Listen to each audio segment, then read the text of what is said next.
Welcome, and thank you for joining us live from NASA's Kennedy Space Center, where we are beginning a new chapter in America's human spaceflight story. We are so humbled to have thousands of people here in person to witness this, and the many more watching online from around the world. I'm NASA's Megan Cruz, and this is NASA astronaut Nicole Ayers. Thanks, Megan. What a historic day to be here. What a historic day to be here. Obviously, for what we see right behind us here, the SLS-Rocket and Orion spacecraft on Launch Pad 39B. Artemis II is a nearly 10-day flight test to prove NASA can safely fly astronauts around the moon before attempting to land on it in just 2 years, hopefully. Yes, like you said, it's a test flight, so we're going to put humans on this rocket for the first time ever, and we're going to test out the systems on board and hopefully get around the moon. And in charge of liftoff today is Launch Director Charlie Blackwell-Thompson. She and her team are just across the street from us inside of the Launch Control Center. They kicked off continuous around-the-clock operations just before 5 p.m. on Monday and started fueling the rocket about 4 hours ago. That com cap will also connect into the suit, which then eventually connects into the capsule through an umbilical there, so there's a lot of cords and wires. You can see them tuck in that cord under his chin right now. And so the suits they're wearing, they're called the Orion Crew Survival Suits, or OX suits. And so they're worn for launch and reentry or during high-risk or emergency situations. And welcome into Firing Room 1, a historic firing room here at the Kennedy Space Center in Florida. It's a pleasure and an honor to be here reporting what's happening as we lead up to countdown and liftoff of Artemis II. So far, looking pretty good. You see the rocket out there on the pad. It is launch day, and we just got that crew weather brief that you were talking about from Launch Director Charlie Blackwell-Thompson to the crew. It looks like a countdown at this point is in good shape, and that's great news. Fueling continues to track well. We just reached all stages replenished. Now, Reed Weissman is a Baltimore native. He's been in space once before as flight engineer for Expedition 41 aboard the International Space Station from May through November 2014. And so now here we are, pilot Victor Glover. NASA selected the California native as an astronaut in 2013. At the time, he was actually serving as a legislative fellow in the United States Senate. His first trip to space was in November 2020 when he launched as pilot of NASA's SpaceX Crew 1 mission. That was the first operational mission of NASA's Commercial Crew program. And so it looks like Christina here has completed her suit leak checks as well, her communication checks too. Yep, they've already got her gloves off. They're getting ready to kind of hang out and relax a little bit, I think, before they walk out. She is a mission specialist for this mission, native of Grand Rapids, Michigan. Was selected to the Astronaut Corps in 2013, so actually same class as Victor. And last but not least, first-time flyer, Canadian Space Agency astronaut Jeremy Hansen will fly to the moon as a mission specialist on the Artemis II mission. The London, Ontario native was selected as an astronaut in 2009. After that, he worked as CAPCOM at NASA's Mission Control Center in Houston. The team you see here in this room today has been training extensively to prepare for the highly dynamic phase of flight that begins shortly after engine ignition. Teams here will be monitoring the flight of the Space Launch System, Orion, and of course the Artemis II crew on board as they make their way from the Kennedy Space Center into Earth orbit. Yes, a pre-flight tradition that we have seen with our crewed flights and our astronauts, the card game, Nicole. Yeah, this is a fun time for the crew. Kind of relax a little bit, play a card game with the chief. You can see Scott Tingle there is the dealer today. Looks like they're playing high card wins. So Victor won, he's out, now Jeremy's out. There are two schools of thought on this game. Either you want to get rid of all your bad luck or go out on a high note. So it looks like the crew chose we're going out on a high note. Now, the SLS, or the Space Launch System, very big, very powerful. It is going to be producing 8.8 million pounds of thrust at launch. And like I mentioned, very large, as you can see here, going to stand about 322 feet tall with Orion there on top, just a little bit taller than the Statue of Liberty. And here we are, the closeout crew in the White Room getting ready for the astronauts who have just left crew suit up and are now walking down a hallway to greet some family and friends downstairs. Commander Reed Weissman, pilot Victor Glover, mission specialist Christina Cook, and Jeremy Hansen. And here they are, NASA's Artemis II crew. Commander Reed Weissman, Pilot Victor Glover and mission specialist Christina Cook and Jeremy Hansen taking their first steps outside for their historic test flight. To a wonderful applause from the crowd. They're looking really excited Some and big really smiles. ready. I Yeah. love that.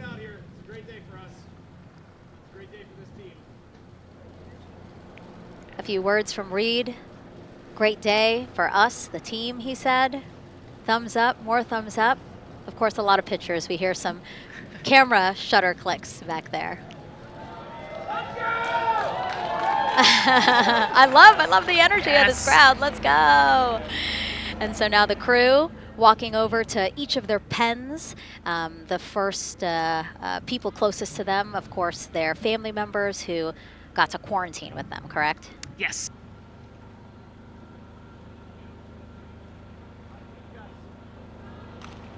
You heard Reed there saying, "Thank you guys," as the crowd picks up again with their applause, and the four of them step into their Astrovan.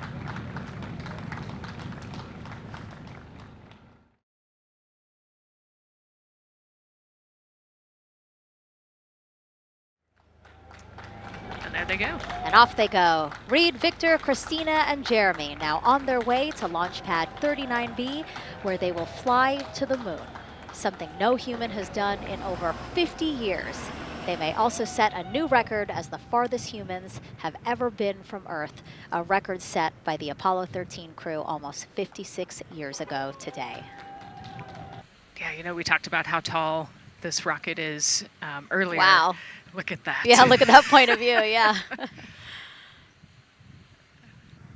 And now we're watching the crew walk across the crew access arm, getting a beautiful view of Kennedy Space Center. From 274 feet. Woo. Nicole laughs because Nicole is also, like Reed, does not like heights. Do not like how open that crew access arm is. Oh, and he's already turned around and walking in. You can see Dre's protecting his helmet and his visor there from all that metal. Yeah. It's a tight squeeze, but they've done this a lot, so Reed's already all the way across the capsule. Yeah, that was fast. Impressive, Reed. Impressive. That's why you're the commander. Oh, a heart there from Jeremy again. Yep, Canada. Yeah. Canada is about to get into Orion.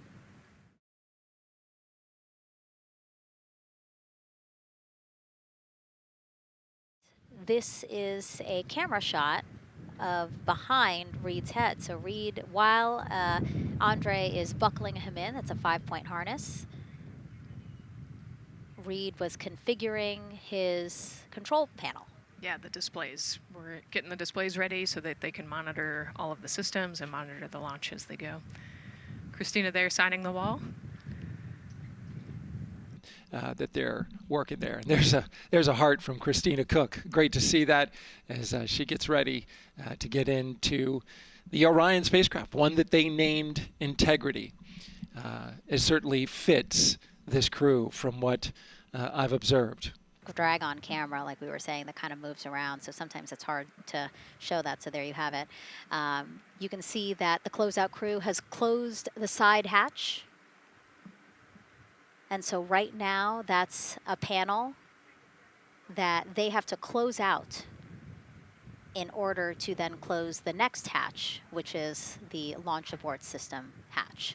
We are currently not working any constraints with regards to the rocket or the ground systems. But the launch team has been made aware of an issue that the range is working. And currently they're monitoring that work that is going on over at the range. We understand that that issue is related to the flight termination system.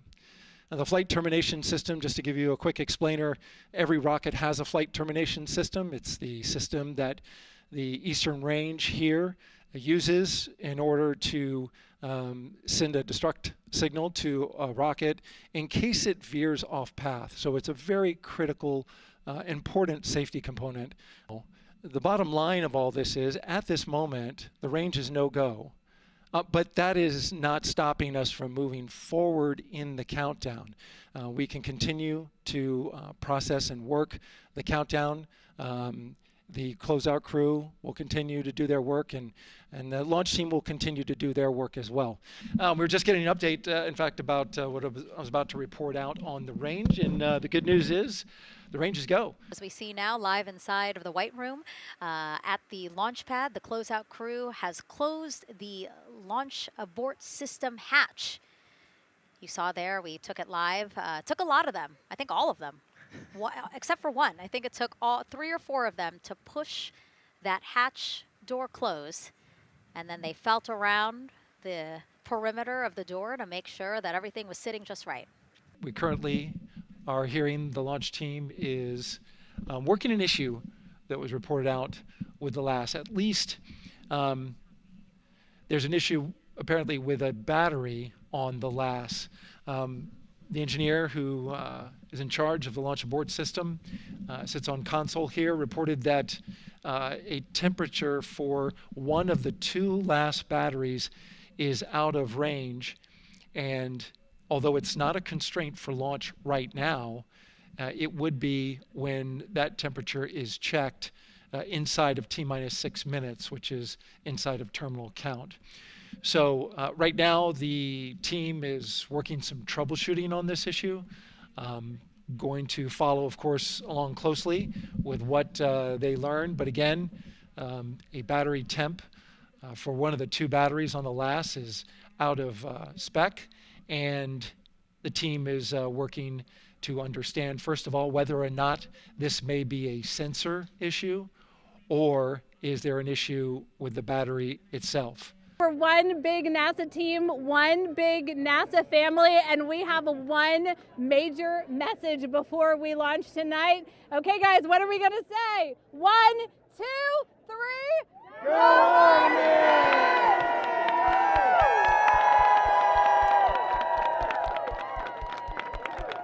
Great news too. Remember, the team was tracking an issue with the launch abort system battery. They appear to have cleared that issue, so we are go for launch. All right, thank you, Megan and Nicole, and just want to give you an update on the launch abort system that you just reported that they cleared. They believe, they're convinced, this is an instrumentation failure. So there are 2 batteries on the LAS. The LAS, of course, and with the help of my 2-year-old son's model rocket, Daniel said I could use this, so it's okay. The LAS is right here.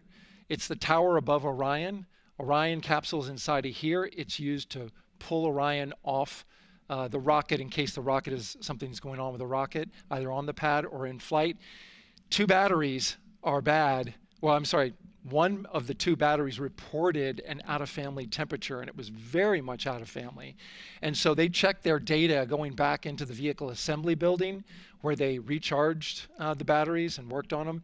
And they have good, solid data, they reported, that tells them that this is an instrumentation failure, that there's something wrong with the sensor. And so they took it before the mission management team, which has to accept the risk, any changes to launch commit criteria, which this would be one, and they all fully accepted it. So now we are clear as far as that constraint is concerned. NTD COSE hold requested. Copy that. I have an LCC violation of O-CT-004, S-band transponder anomaly. This was a transient LCC violation, so transponder 1 had a demodulated SNR estimate that went down to 2 dBm when it should have been between 10 and 13. It is now back up to 12, but we did lose that for just a moment. It does not appear that we lost our bit sync or carrier lock, which would be indicative that we lost our lock with the vehicle. So at this point, recommendation would still be go. However, we do have a pre-planned contingency procedure if we want to look at that. But again, this was transient, so we're back in a nominal range. Yeah, us taking a look at the data right here, looks like that was a single sample. Yeah, copy that. RFTS does report that they also lost lock for about 5 seconds. So I would love to ask KUS and see if they also lost lock with the vehicle for any extended amount of period. Yeah, so from our perspective, the allowance is effectively up to 30 seconds, up to 3 samples based on the 1/10 hertz. This is not an LCC violation, I believe. Yes, sir. I would agree with that at this point. Copy that. We're checking with KUS on 232. I don't think they have 212 access. We're trying to verify, but it sounds like they have a loss of lock as well. About 2 seconds. Okay. And I guess for both KUS and COSE, do we have lock now? That's affirmed. We do have lock for COSE.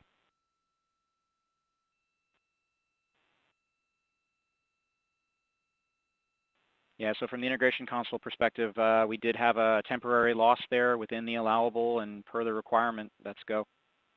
And this is Houston Flight. We have lock and we have good telemetry here in GSE.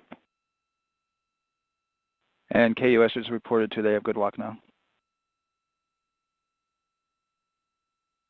So with all of that, OSC, then are we in a go configuration per your LCC?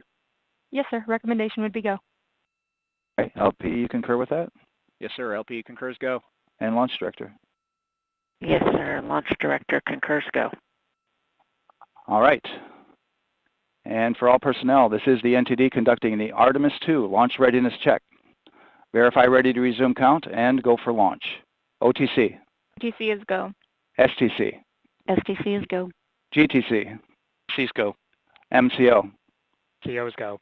Safety Console? Safety Console is go. LPE? LP's go. RTD? RTD's go. Houston Flight? Houston Flight is go. ROC? ROC is go. And CDR? Crew is go. Copy that. Thank you, Reed. And Launch Director NTD, our launch team is ready to proceed at this time. All right, NTD, I copy all. At this time, I'll perform my poll. Attention on the net. This is the Launch Director performing the final poll for launch. Verify no constraints and go for launch. EGS, Program Chief Engineer. Artemis Chief Engineers are go. Copy, thank you. EGS, Chief Safety Officer. The Artemis CSOs are go. Copy, thank you. Range Weather. Launch weather is go. Thank you, LWO. And Artemis MMT Chair. MMTs go. Thank you, John. And Integrity Launch Director. Good to hear your voice, Charlie. PLT. Thank you, Charlie. This is Victor. We are going for our families. MS1. This is Christina. We are going for our teammates. MS2. This is Jeremy. We are going for all humanity. All right, Charlie, your Artemis II crew is go for launch. Full send. I copy that. Reed, Victor, Christina, and Jeremy. On this historic mission, you take with you the heart of this Artemis team, the daring spirit of the American people and our partners across the globe, and the hopes and dreams of a new generation. Good luck. Godspeed, Artemis II. Let's go. Sir, you have a go to proceed with countdown. Copy that. I'll put it in work. CDR NTD. Go. Figure your visors and initiate short purge per your EPROC 10.1.1, steps 8 and 9. 10.1.1, 8 and 9 going to work. Copy. CVSE NTD. Start and verify recordings of our Orion cameras. You heard an issue, worked in real time with telemetry lock on the Orion. It was transitory. It was very short. They checked the data, confirmed that they had a good lock. This was with the S-band transmitter on the Orion. Worked through that issue, looked at the data, and cleared it. All with the world watching. All right, and we're clear from cutouts. And with that, we're going to resume the clock momentarily. And CGLS, you can resume the clock on your mark. GLS copies. 3, 2, 1, mark. GLS mainline has been initiated. T-minus 10 minutes and counting.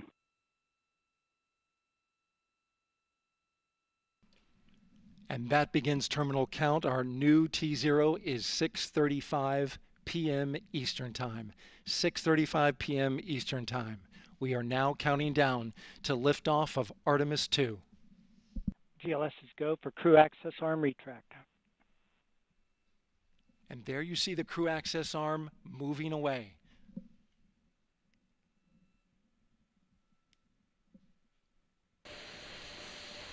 GLS is go for ALS. Great call out. The rocket is on its own. 4 brave explorers ready to ride the most powerful rocket NASA has ever launched.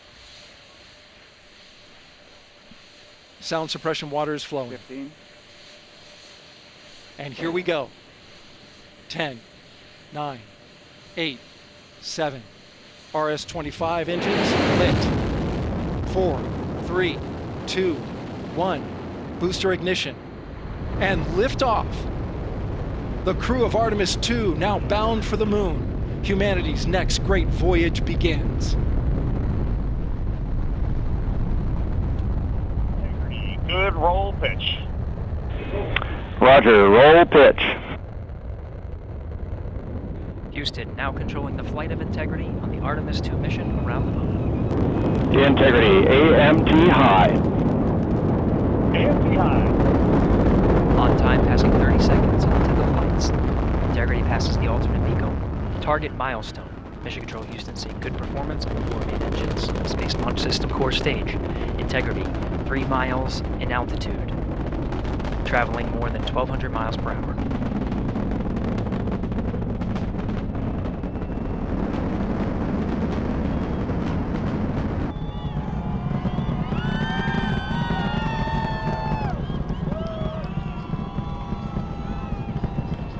Mission elapsed time, passing 1 minute, approaching max Q. On, Ponce de Leon. Stan, we have you loud and clear on Ponce de Leon. Have you the same. Communication signal transfer confirmed as Integrity and its crew go supersonic. Approaching 90 seconds into the Artemis II mission. Integrity is 14 miles in altitude, 8 miles downrange, traveling more than 2,600 miles per hour.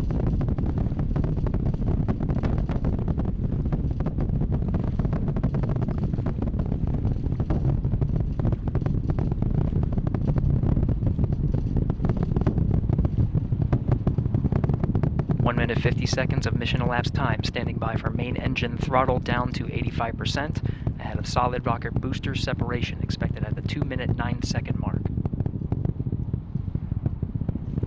We see throttle down.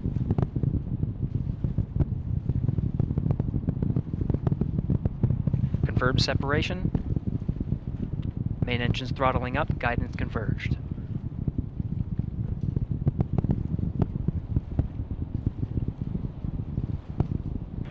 Integrity, guidance converged, performance nominal, upper stage RCS ready. Copy all, Stan. Integrity, SM priming complete. SM priming complete. 3 minutes into the flight. Integrity, 49 miles in altitude, 78 miles downrange, now passing 5,000 miles per hour.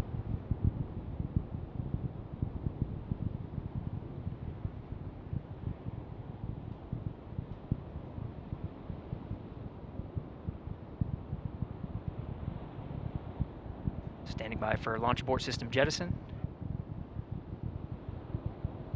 Houston Integrity, good last jettison, great view. We see the same on board, Stan. And Houston has you loud and clear on TDRS at the Kármán line. Outstanding, Stan, we have you the same. 3 minutes 50 seconds into the flight of Artemis II, Wiseman, Glover, Cook, and Hansen cross the boundary to space with good comm checks. GPS signals acquired after last jettison now working on internal checks to verify accuracy.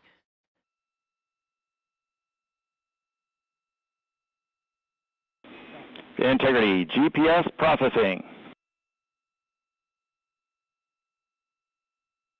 Outstanding, Stan, we see the same, and we have a beautiful moonrise. We're headed right at it.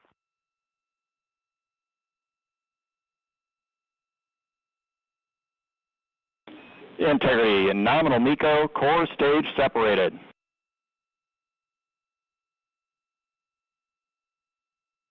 We see the same on board, Stan.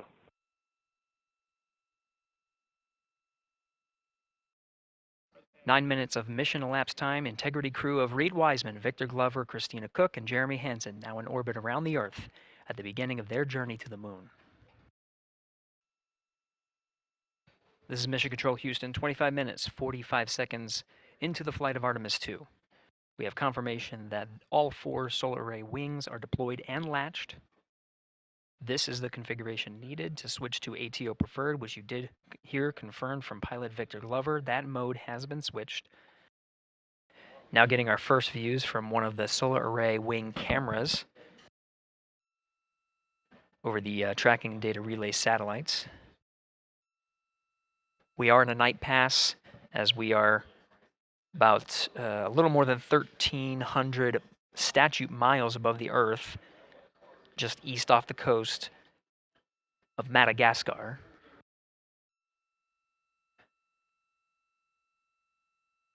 You can see the perigee raise maneuver from the main engine of the ICPS firing from the solar array wing. Standing by for confirmation of cutoff.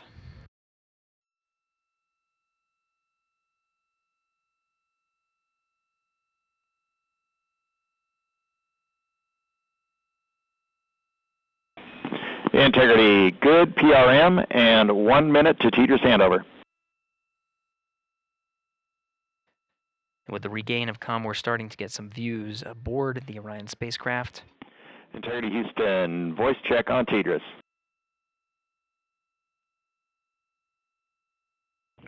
Loud and clear, Stan Hollis. And we now have you the same. Good to hear your voice. In the meantime, Mission Specialist Christina Cook working on the activation of some environmental control life support systems and waste management systems. Currently, as teams on the ground analyze some troubleshooting of the activation steps that she was going through, she'll gather some of the backup waste management capabilities that they have aboard Integrity, just as a precaution while the teams assess how to address what was reported down from Mission Specialist Christina Cook on the fault light. At this time, the flight dynamics officer confirms that it was a good burn, so they are on a good trajectory for staying in high Earth orbit for the remainder of this flight day and into next. The high Earth orbit puts them into a 43,730 by 0 statute mile orbit, which orbits the Earth approximately once a day. It's a 23.5-hour orbit. For the first time since they arrived in space, you're looking at a live view of the Artemis II crew in the Orion spacecraft.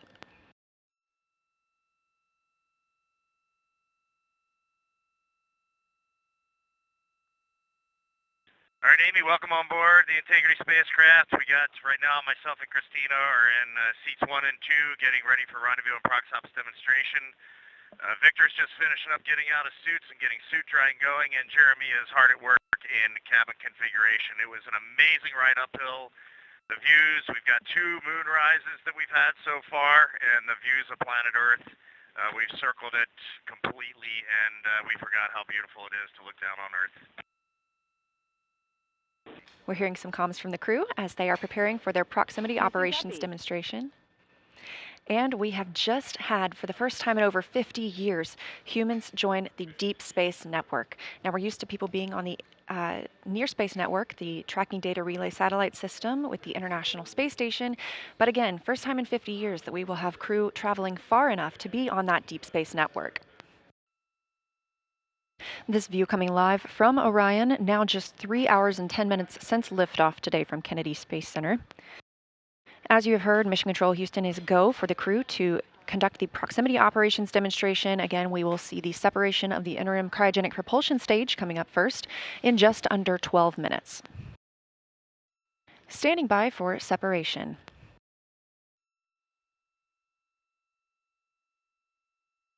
Yeah, we have good separation, good motion. We are ATP go. Confirmation, separation from the interim cryogenic propulsion stage. Good motion. Go for 180 pitch, confirmed. Separation confirmed, Houston. Houston copies. All right, here comes the pitch rate.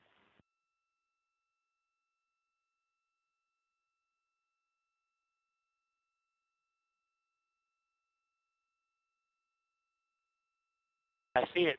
Look at that. Woohoo! That, This view inside Orion. I see the moon in the camera, and now I see ICPS in the docking camera field of view. Okay, waiting for 550. I'm on the THC. There's 550, starting the 19N. 1.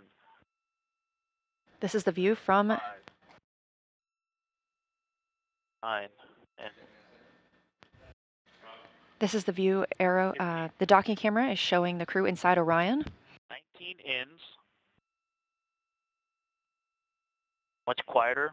Got a little rumble, Checking. like we're driving on a rocky road, but much quieter than in the sim. I'm showing about 3 degrees wide on ICPS. And it's holding right near the center. Integrity, no action for you on that enable prop caution. No action. Bit of ICPS. Did you see that photo off the screen on camera view? 0.8 degrees wide. Quite large. All right, I'm going to course. 0.9 degrees. 1 degree wide. Here comes 6 outs. 1, 2, 3, 8 down pulses. Great view of the ICPS that powered Orion during the perigee raise maneuver and apogee raise burn. 4, 5, 8. I can see the side docking target.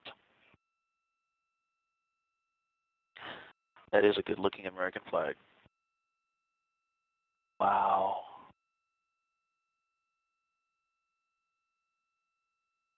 Copy. Going off, Fox. Great flying with you, Houston. Nice vehicle. Great job, Victor, and to the entire crew, and we enjoyed your excitement at seeing ICPS out the window. With proximity operations complete and the upper stage separation burn complete as well, we are now looking to the ICPS, or interim cryogenic propulsion stage disposal burn. We will not see this or get data on it. It will burn up upon reentry over Earth's atmosphere over the Pacific Ocean. That actually looks like a crescent Earth there in the background. This view coming from one of the solar array wing cameras aboard Orion.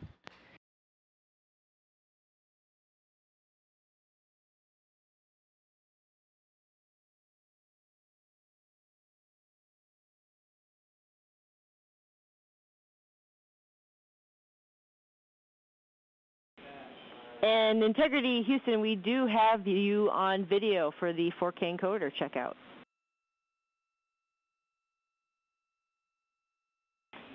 It's great news. Stand by for audio checks with the wireless mic. Copy. 6 hours and 10 minutes since liftoff. Amy, I just did audio with the wireless mic. Did you copy?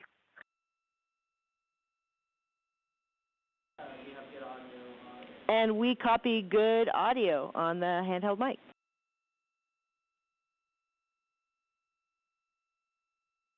That is great news. We're ready to call 4K encoder checkout complete if you are. We concur. 4K checkout complete, and whenever you're ready, I have some words about S-band string swap that we're interested in having you all perform. And it's great to see you all wave, 4 smiling voices, and we are really enjoying seeing you up there.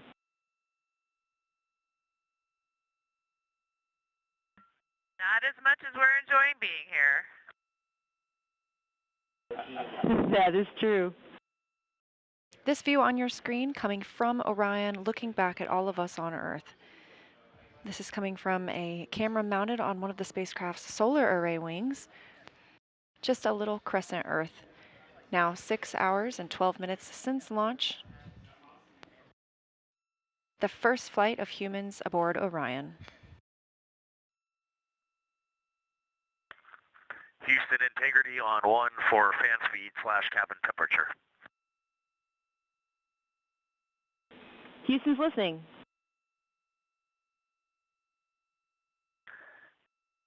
Amy, is it possible to lower the cabin fan speed a bit?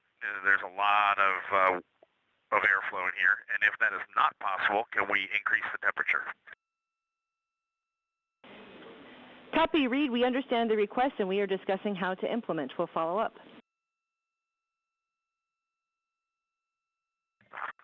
Yeah, sounds good. No urgency there, but just know that that will be our desire down the road. Copy.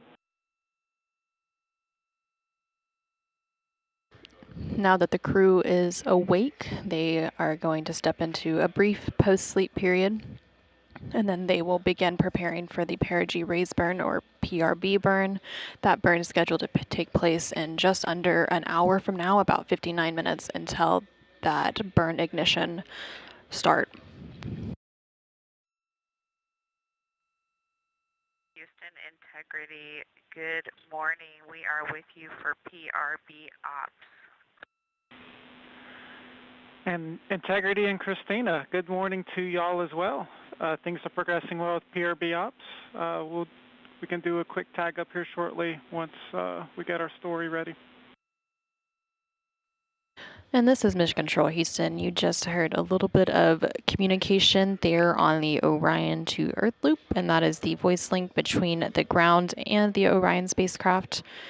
So that was NASA astronaut Christina Cook, who is one of the mission specialists aboard the Orion spacecraft. Again, there are 4 crew members currently living and working on the Orion spacecraft as part of the Artemis II mission.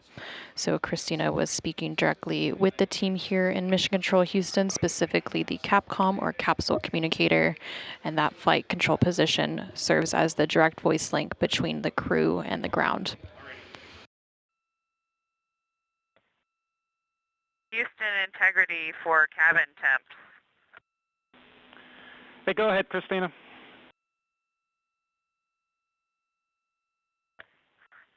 Yes, it is very cold in the cabin. Any chance you can make it warmer or reduce the cabin fan speed a bit more so the ventilation is not blowing as hard?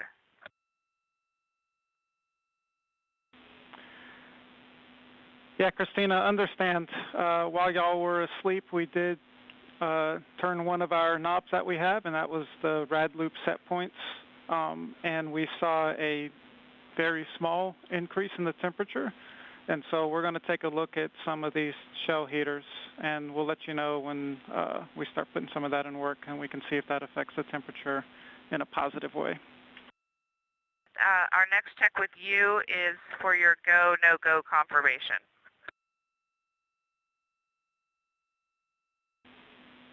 And Christina, Houston is go for the burn.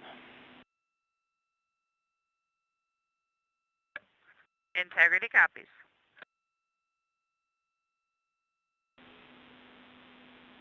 Integrity Houston, the solar arrays are in position for the burn.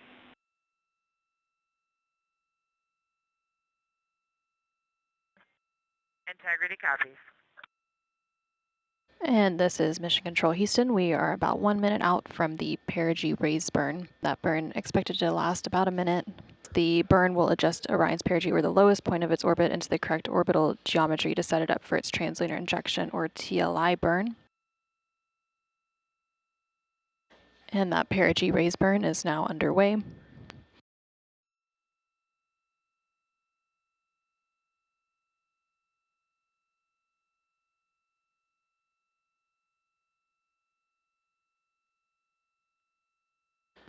And there on your screen, you can see the 8 Pulse-X engines on the Orion spacecraft. Now this is a visualization of the Orion spacecraft, as we don't currently have live views from the spacecraft itself, but this uses the data and telemetry from the spacecraft. Again, this perigee raise burn expected to last about a minute. Currently, everything is proceeding as planned.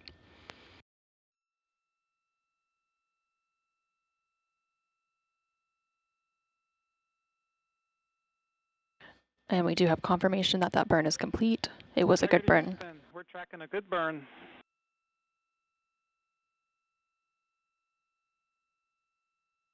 And we see the same, and with a bonus trim burn. And there on your screen, you are seeing a live view of the Orion spacecraft from one of its solar array wing cameras. And you can also see another one of the solar array wings on the bottom right hand of your screen from the Orion spacecraft.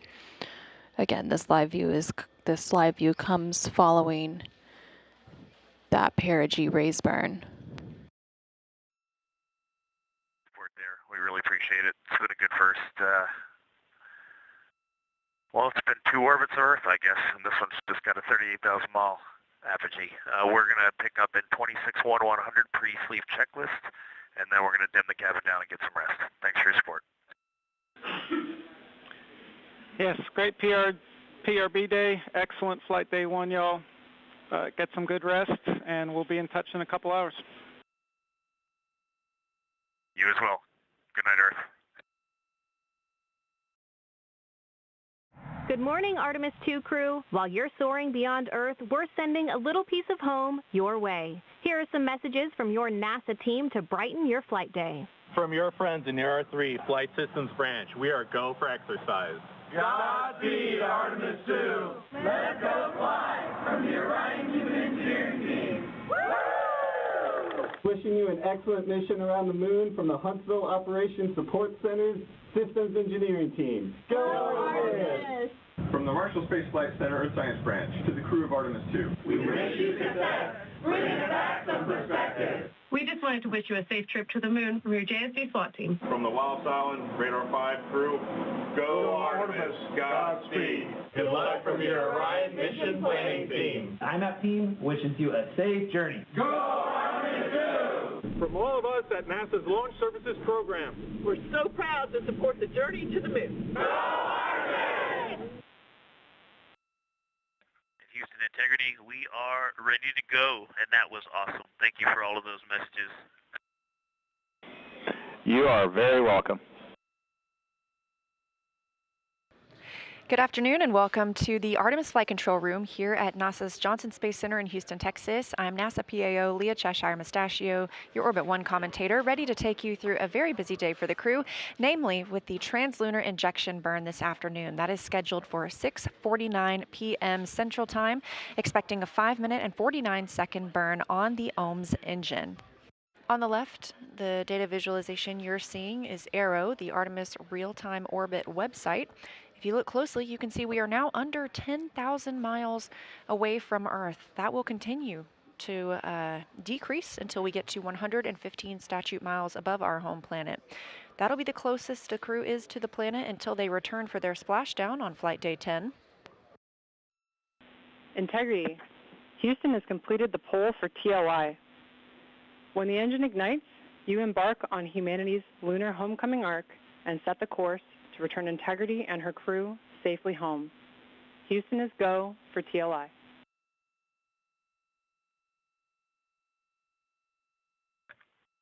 Integrity copies, and your Integrity crew is go for TLI. With this burn to the moon, we do not leave Earth, we choose it. Mission control is go, the crew is go. You're getting a live view from Orion now of Earth.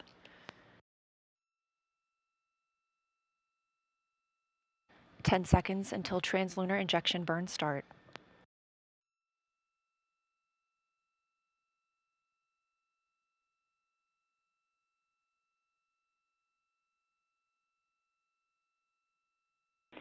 Integrity, good engine, good control. We show the same. Feels great up here. At MET, mission elapsed time of 1 day, 1 hour, and 14 minutes into the Artemis II mission. As Orion was flying 115 statute miles above Earth and 247,600 miles away from the moon, we have the start of the Trans-Lunar Injection burn that will send the crew around the moon, the first humans to do so in over 50 years.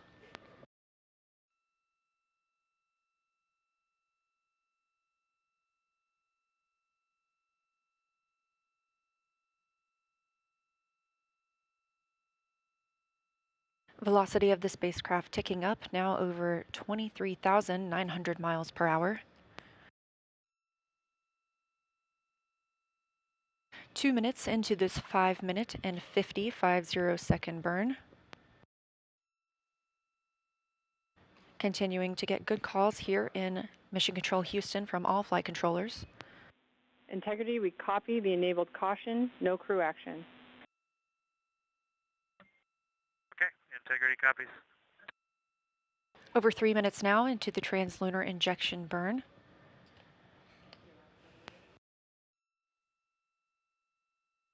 These live views coming from Orion as it looks back on Earth, leaving high Earth orbit and beginning its journey to the moon. We are now 230 miles above Earth, 246,500 miles away from the moon.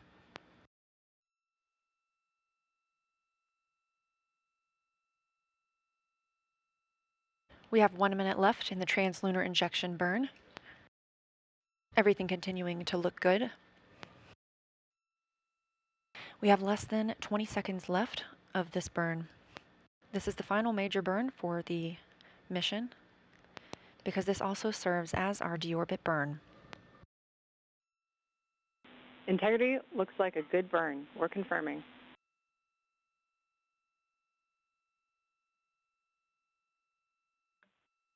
Integrity copies. Confirmation from teams here on the ground to the Artemis II crew aboard Orion. We have Trans-Lunar Injection burn cutoff and early reports that it was a very good burn. Orion now 520 miles away from Earth. Just 5 minutes ago, we were only 115 miles above Earth's surface. That distance will continue to increase as we are now on a trajectory to fly around the moon for the first time in over 50 years. Live views from the Orion spacecraft as it looks back on Earth following completion of the Trans-Lunar Injection burn, the burn that commits us to flying around the moon. It also commits us to a return to our home planet on Flight Day 10 and a splashdown in the Pacific Ocean. But for now, these views of Earth as Orion starts its journey.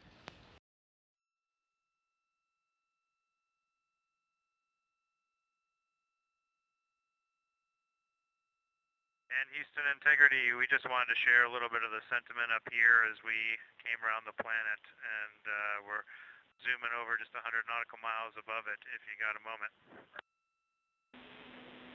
Please, Jeremy, we are all ears. Well, with that successful TLI, the crew's feeling pretty good up here on our way to the moon, and we just wanted to communicate to everyone around the planet who's worked to make Artemis possible that we firmly felt the power of your perseverance during every second of that burn. Humanity has once again shown what we are capable of, and it's your hopes for the future that carry us now on this journey around the moon. Hugs there at the Capcom console from NASA astronaut and Capcom or capsule communicator Chris Birch with Artemis II backup and Canadian Space Agency astronaut Jenny Gibbons.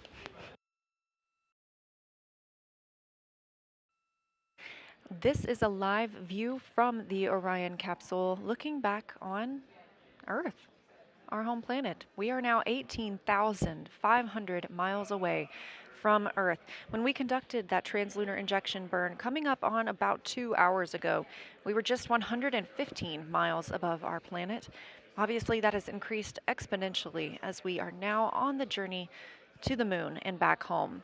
Currently, Orion is 223,000 miles away from the moon. This is Artemis Mission Control, now MET, or Mission Elapsed Time, 1 day, 3 hours, and 10 minutes into the Artemis II mission, the first flight of humans around the moon in over 50 years. And we are going to the moon. After a successful Trans-Lunar Injection burn today, we are now over 19,500 miles away from Earth and growing closer to our lunar neighbor, now 222,000 miles away from the moon.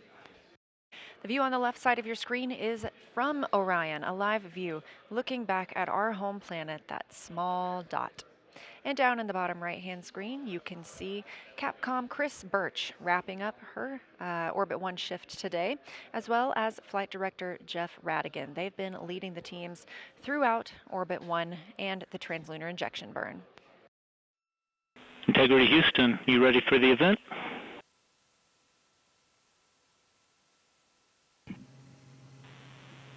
Houston Integrity, we are ready for the event.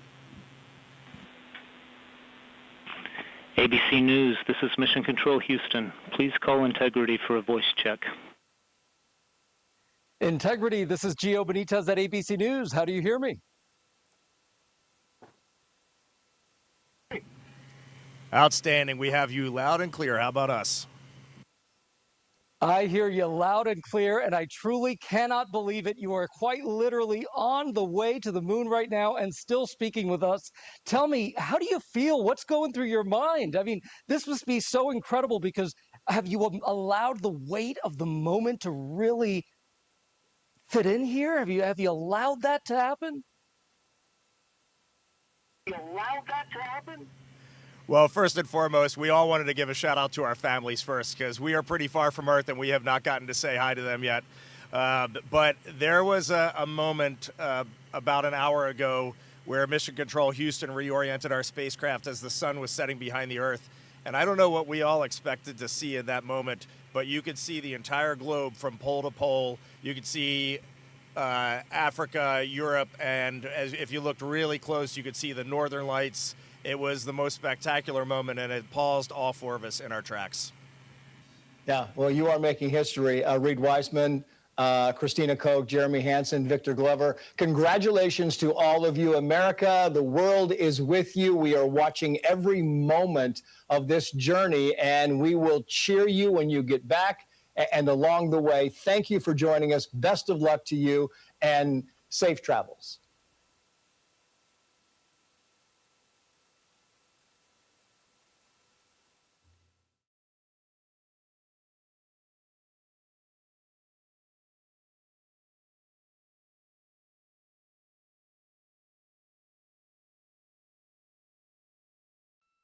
Good morning from the Artemis Flight Control Room here in Mission Control Houston. I'm Nilofer Ramji with NASA Communications.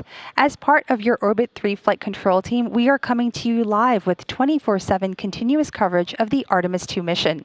You are seeing live views right now from one of the solar array wings aboard the Orion spacecraft. As mentioned not too long ago, there is a surveying activity taking place while the crew is asleep. This is where the flight control teams on the ground here maneuver the solar array wings to take a look at the command module, which is sort of on the top left side of your screen, as well as the service module, which is on the bottom part of the spacecraft. This surveying activity essentially checks for any damage post-launch. The flight control team on the ground will conduct an additional surveying activity post-lunar flyby. For now, this is Mission Control Houston.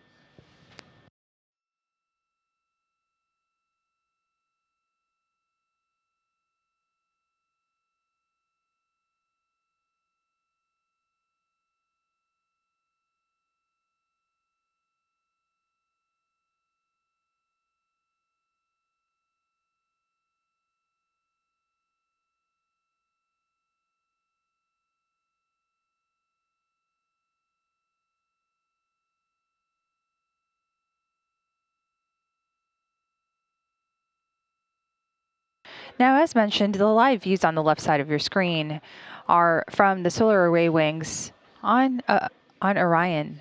And we are seeing live views right now capturing the engines. You can see some venting happening in the images in front of you right now.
Welcome to the Artemis Flight Control Room and welcome to Flight Day 3 of the Artemis II mission, a test mission and the first flight of humans on Orion.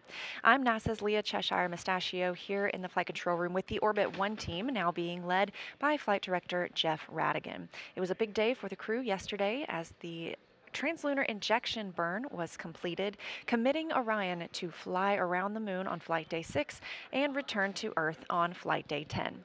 Today we have another burn scheduled. That's the OTC-1 burn, Outbound Trajectory Correction 1. That's slated for 5:49 p.m. Central Time and would be an 8-second burn using the Reaction Control System thrusters. We've also been getting some imagery down from Orion, taken by the crew after the Trans-Lunar Injection burn. This photo showing the beautiful Earth outside the window of the spacecraft as the crew was flying away. And this next photo, a backlit Earth as the crew was departing from Trans-Lunar Injection. And if you look very, very closely up to the top of your screen, you can see the Aurora Borealis, and on the left in those clouds, a couple of lightning strikes.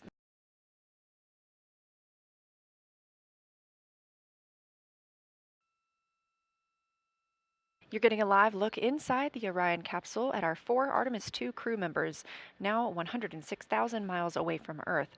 We are standing by for their daily planning conference, where teams on the ground will be relaying up information for the crew as they start Flight Day 3. From left to right, we have NASA astronaut Christina Cook, Reed Wiseman, Victor Glover, and on the far right, Canadian Space Agency astronaut Jeremy Hansen.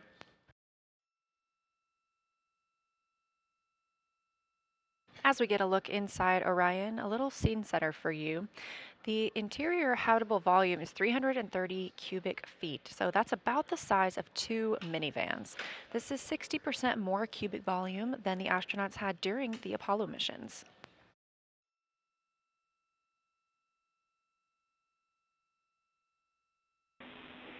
Integrity, small request, if you could tilt the camera down slightly towards the lockers. We have a great view of Christina and some of the boxes up above. Thanks.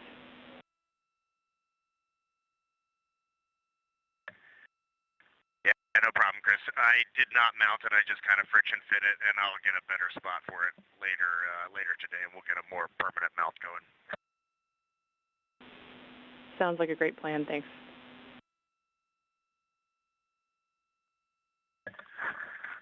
Houston Integrity, we're ready for morning DPC. Good morning, Integrity.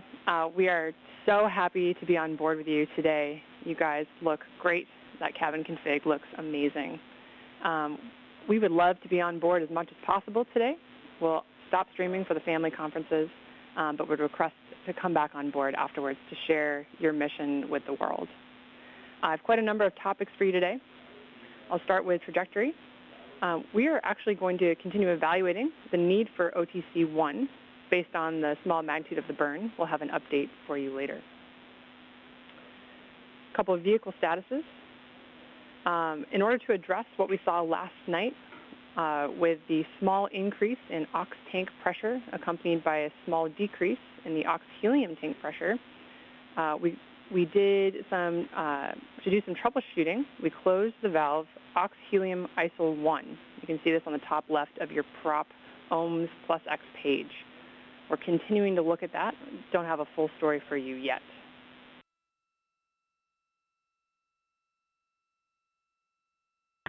Okay, I'm not at the displays right now, but I will take a look at that soon.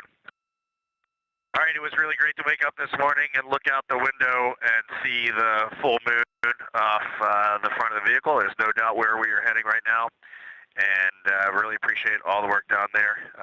It was also really awesome. Thank all the FIDOs. I can't believe that actually all worked. And when I saw that OTC-1 was like a 0.8 meter per second burn this morning on targeting, I thought we might skip it, and that is pretty impressive. All right, signing off.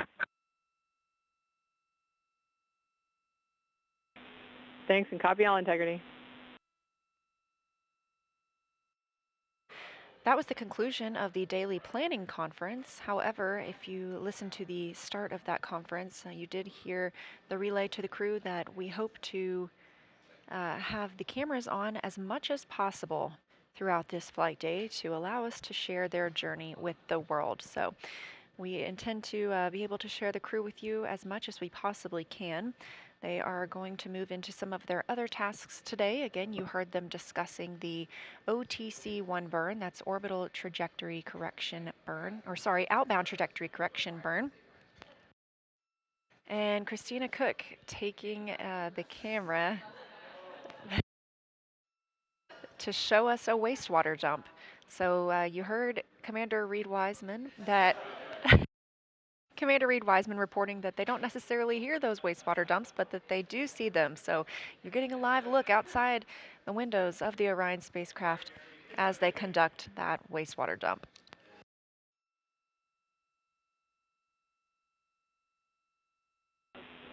Integrity, we copy that successful wastewater dump. This is Artemis Mission Control. I am NASA PAO Leah Cheshire, joined here by Canadian Space Agency astronaut, Artemis II backup crew member, and a Capcom, Jenny Givens. Thanks for joining us. My pleasure. Thanks for having me.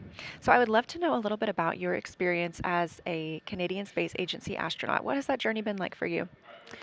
It has been overwhelmingly positive. I mean, I feel very lucky to be in the role that I'm in, but it's just really the honor of my life to work missions like this. Like seeing one of my very dear Canadian colleagues and my other dear friends in space has been pretty phenomenal. So the past few days have been exceptional, but also just to be embedded here at NASA as a Canadian astronaut. We have an excellent partnership and we're boots on the ground here at NASA. And I see every day really the results of what you get when you have a shared mission and you work together. And we just have a really bright future. I feel very positive about being here.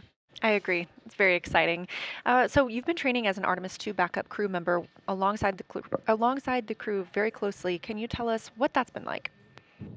Yeah, absolutely. It's been a long road. So backup crew members, we're kind of in an interesting spot because we do all of the crew training, and it's a very developmental mission. It's very nascent, so we're still learning. We do a lot of developmental work and contribution. Right there alongside with the crew, there were 6 of us assigned to this mission, and 4 of us are up there now. So that's a joy to see. And as we approach the mission, my work really transitioned to support. So what can I do to get these guys safely off the ground? Andre and I both worked as astronaut support people. You saw Dre strap our crew into the capsule, which was very cool. And now I have the pleasure of sitting the Capcom console. So supporting them with my training and knowing what they know. And I have a lot of joy every day I see them up there. So it's been great. Integrity, Houston, with a status and a timeline delta.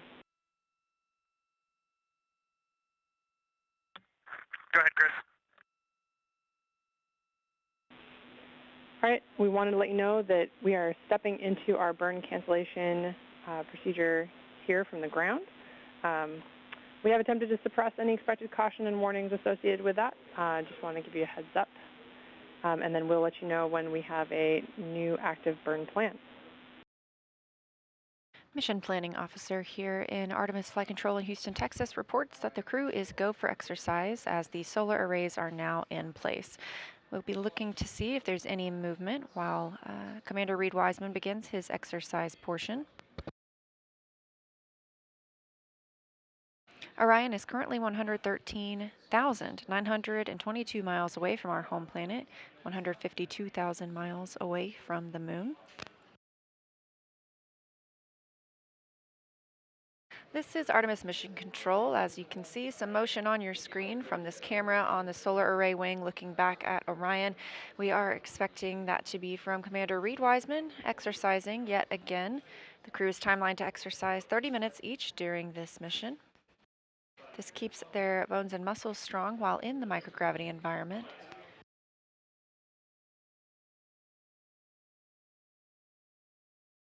This type of motion doesn't damage the spacecraft, but the solar array wings are locked and parked to keep them from being damaged by any loads imparted from this movement.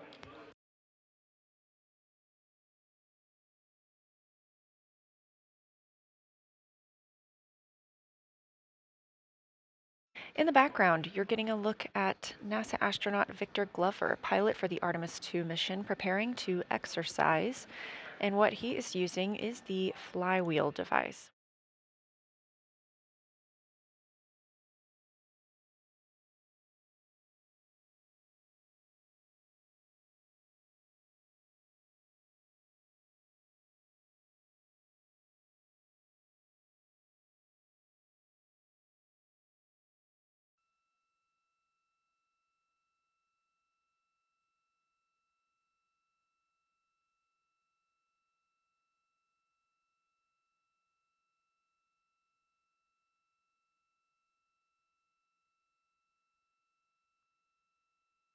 This is Artemis Mission Control, 2 days and 14 minutes mission elapsed time for the first flight of humans aboard Orion. And I am joined here by Paul Boehm, Orion Crew Support and Thermal Systems Manager. Thank you for joining us, Paul. Oh, thank you very much for having me, Leah. Appreciate it. Yeah, absolutely. Well, tell us a little bit about your role. You just came from the Orion Mission Evaluation Room, is that right? Yeah, actually, I just did. I was just checking our systems to see how things were going, and I am really pleased.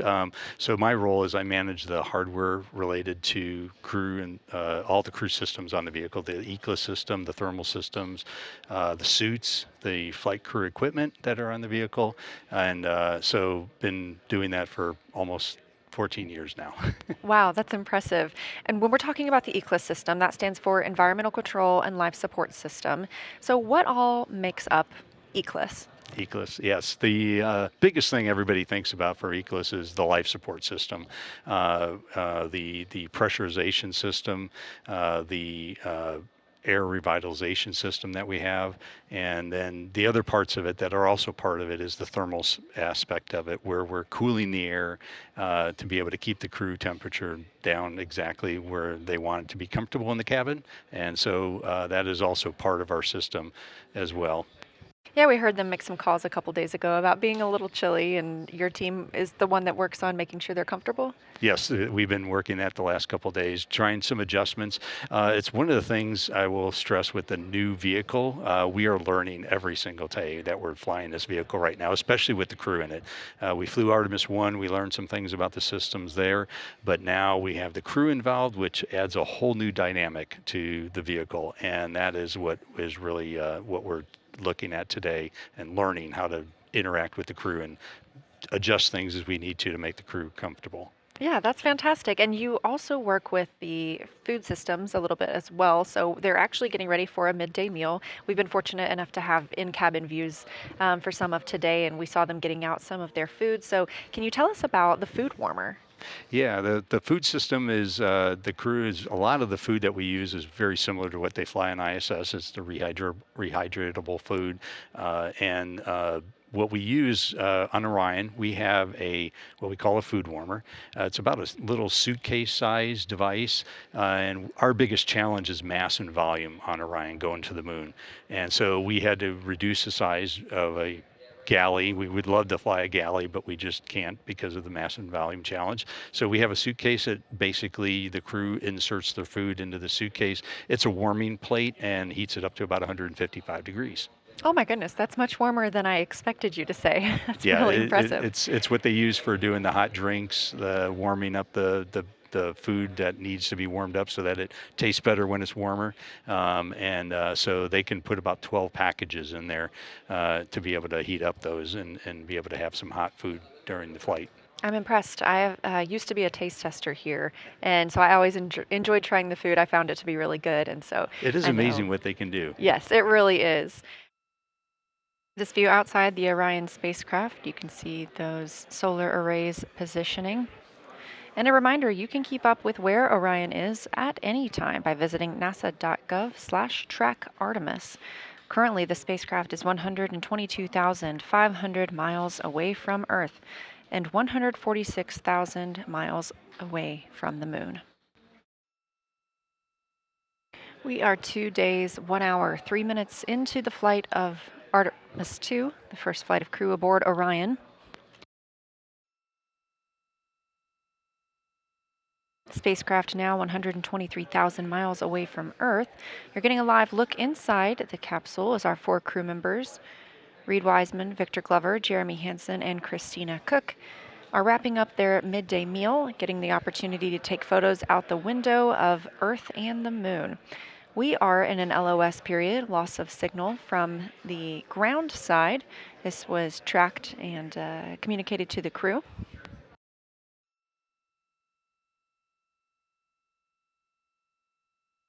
However, we do receive communications from the crew members. Obviously, we have their live video right now. This is Artemis Mission Control. You're currently seeing a live look again inside the Orion spacecraft. In the center of the screen is NASA astronaut Christina Cook, who is serving as one of the 2 mission specialists on the Artemis II mission. She's currently completing her planned daily exercise using the flywheel exercise device, which operates similar to a rowing machine but can complete different types of exercises, including resistive and aerobic exercises.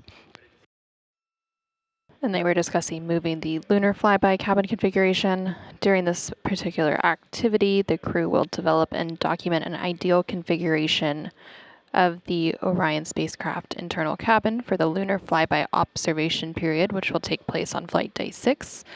And they will deploy various cameras and equipment that will be used during the flyby, and also work to adjust the spacecraft's lighting and positioning of each crew member to ensure once they make it to that flyby on flight day 6 that everything is well set up and thought out and placed, so that they don't have to worry about trying to figure out where all those cameras and equipment will be going on that actual flight day itself. Now the crew is going to start working on their pre-lunar flyby cabin configuration activity. So they're going to be deploying some cameras and other equipment that they plan to use during the flyby on flight day 6 to just ensure that they know where everything should be set up, where it should go, and where each crew member should be stationed for that observation period. Houston, integrity on 1 for lunar flyby setup. Go ahead.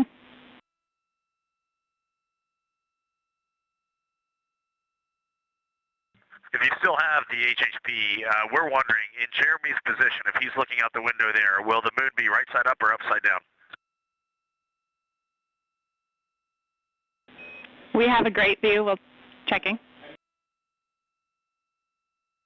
Alternatively, is the north pole of the moon going to be in the vehicle plus X direction? Yeah, we're going to go with the first way you worded the question and say affirm it's upside down in the position Jeremy is in right now. So if he flips over, it'll be right side up. That's how it works.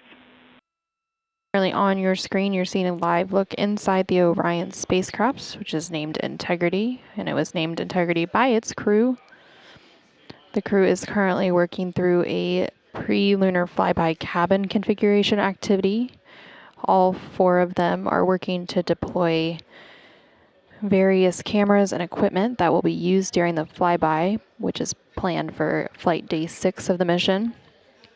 They'll also be adjusting the spacecraft's lighting and positioning of each crew member to ensure that all of the equipment, cameras, as well as the individual placement of each of them works and will be seamless during the flyby observation period. And there you can see on your screen that the crew just turned out the lights on the Orion spacecraft. So now it's quite dark.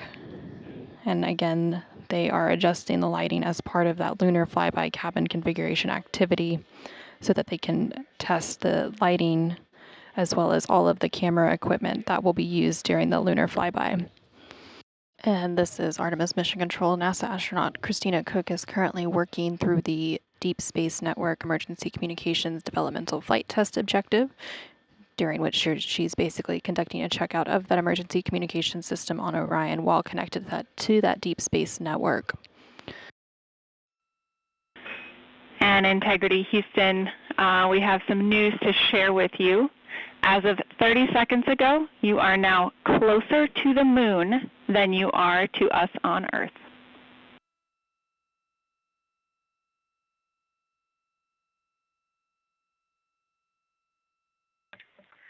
Wow, Jackie, thank you for sharing that with us. We all kind of had a collective, I guess, expression of joy at that. It's hard to imagine, but we can see here on our flight PFD that we are at 118,000 nautical miles. So, yeah, you can do the math. We can see the moon out of the docking hatch right now. It is a beautiful sight. We're seeing more and more of the far side, and it's just a thrill to be here. Houston copies. Now, while they are officially closer to the moon than they are to Earth, they have not entered what is known as the lunar sphere of influence yet. That milestone will come on flight day 5. And when that milestone happens, that is when the moon, instead of the Earth, becomes the main gravitational force acting on the Orion spacecraft. Yeah, Jackie, we just wanted to sync up with you. We know that there was some talk about some burnt smell from the heaters.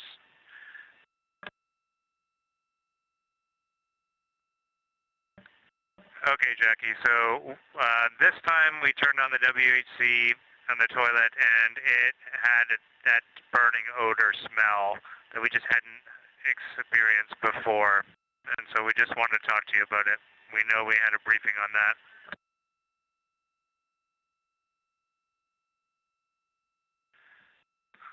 So the crew has smelt it once or twice before, but this time was stronger and was different. And we opened the door, everybody in the cabin could smell it. So we just thought we'd check in with you. We're not overly concerned right now. It's probably related to what we're told to expect, but we just wanted to have a quick conversation. Integrity Houston on Orion to Earth 1 for the toilet. We've discussed, based on the pre-flight reports and the AGA readings, we're going to continue discussing on the ground, but we are comfortable continuing with the emergency comm DFTO, and we are comfortable with you continuing to use the toilet. On board the Orion spacecraft, the crew is currently awake. They are wrapping up some final activities for the day. NASA astronaut Christina Cook is currently working through a Deep Space Network Emergency Communications Developmental Flight Test Objective. Victor is also working on a test objective related to the D5 camera imaging and taking some images at varying focal lengths of subjects such as the Earth and the Moon to evaluate the window optical effects on imagery. And then NASA astronaut Reed Wiseman is working to transfer some data from the flywheel, which is the exercise device on board the Orion spacecraft. And then coming up here in a little bit, CSA, or Canadian Space Agency astronaut Jeremy Hansen, will support a public affairs downlink event for the Canadian Space Agency. And Integrity, this is the Canadian Space Agency. Do you hear me?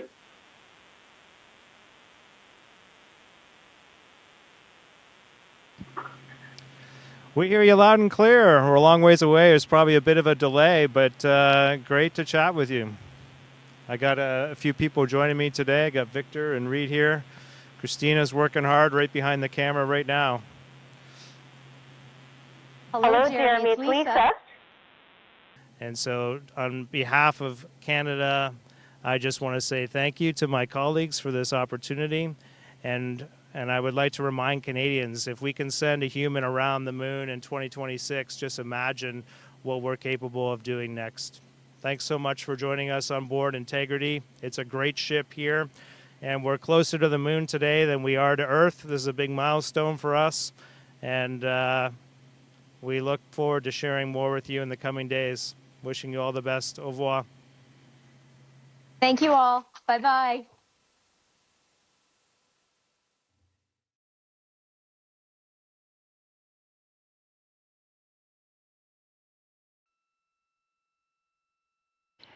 This is Mission Control Houston from inside the Artemis Flight Control Room here at the Johnson Space Center. We are at a mission elapsed time of 2 days, 17 hours, 58 minutes, and counting. The Orbit 3 team of flight controllers is currently on shift in mission control, and we are gearing up for crew wake at a mission elapsed time of 2 days, 18 hours, as well as a handover to our Orbit 1 team of flight controllers. The Orion spacecraft is currently 168,000 miles and counting away from Earth and 110,000 miles away from the Moon. While the crew has been asleep, we have received some downlinked images from Integrity. So let's take a look at them. Here we can see Commander Reed Wiseman through Orion's window. We can see him looking out, watching the Earth grow smaller. And we're all reminded that every single giant leap begins with leaving something familiar behind. Let's go over to our next image. And there we have Mission Specialist Christina Cook, looking at our blue marble that's giving us some perspective on humanity's innate need to explore. very inspirational photos coming down from the crew while we wait for them to wake up in just under a minute from now. For now, this is Mission Control Houston. Good morning. There's a couple items I did want to talk with you before we got too much of the day going, so if you had a couple minutes, I had a few big picture words.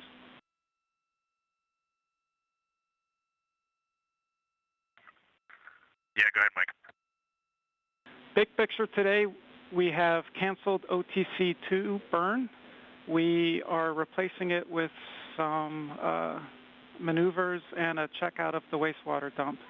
So at 18:35, about 30 minutes from now, we're going to maneuver to an attitude that will put the sun onto that wastewater vent line. We have increased the heater temperatures on the nozzle and the lines themselves, and we're hoping that if the problem is the freezing of the vent lines, why we couldn't do the wastewater dump last night, then this will give us a chance to see if we were able to solve that. This is Artemis Mission Control. Mission elapsed time, 2 days, 18 hours, 45 minutes into the flight of Artemis II, the first flight of humans aboard the Orion spacecraft. You're getting a live look outside Orion right now. The teams are maneuvering the spacecraft in the solar array wings. As you heard earlier, we are not having the outbound trajectory correction burn today. This was deemed unnecessary and has no impact to the mission or the lunar flyby. The Trans-Lunar Injection burn put the vehicle on the correct path back on flight day 2. And therefore, the team and Mission Control agreed that we could skip both outbound trajectory correction burn 1 as well as that second burn today. Skipping that second burn also allows the team to continue troubleshooting some of the universal waste management system issues that cropped up last night.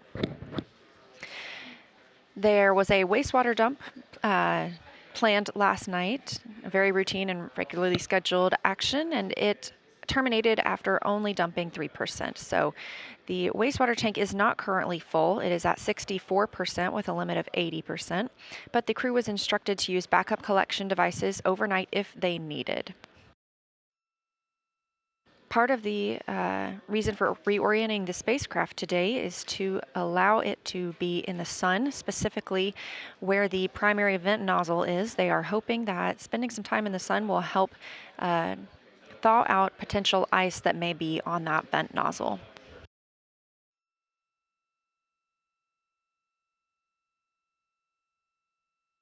Meanwhile, inside the Orion spacecraft, our crew just woke up. That wake up coming at 11:35 a.m. Central Time.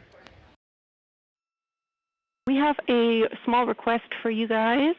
With this attitude that we're using for the bake-out, we're getting the sun on the window shades, and we're a little worried about them heating up too much.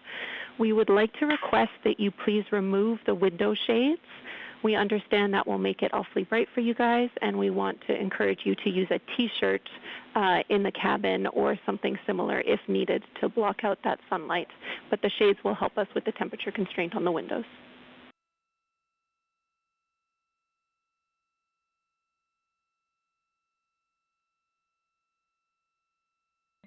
Okay.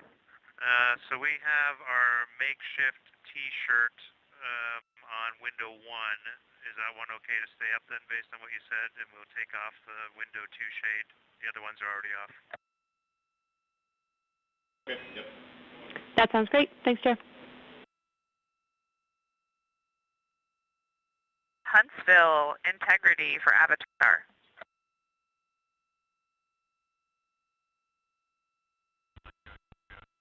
And integrity, Huntsville's with you.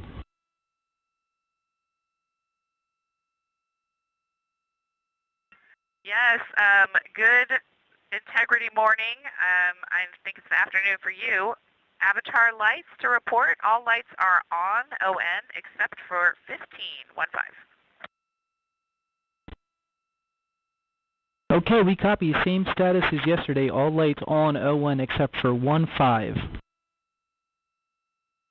You recently heard a call from NASA astronaut Christina Cook, mission specialist on the Artemis II flight, down to the Mission Control Center at Marshall.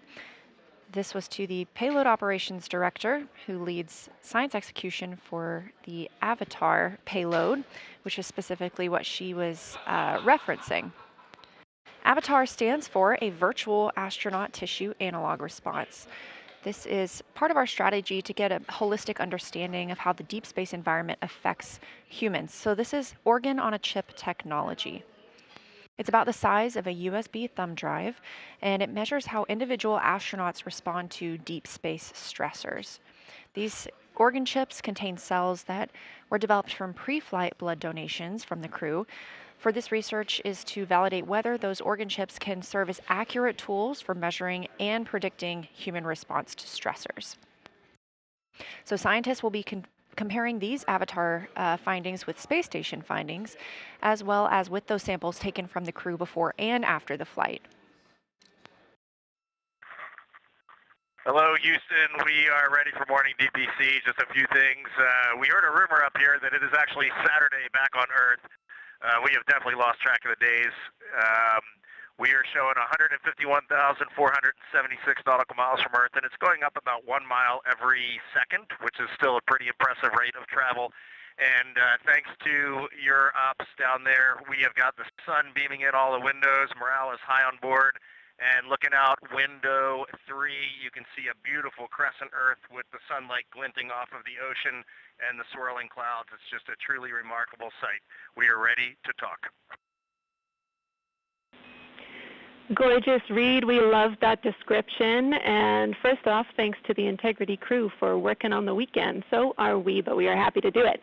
I want to start by asking if you would like to turn on the HHP camera for DPC, because if so, we'd love it.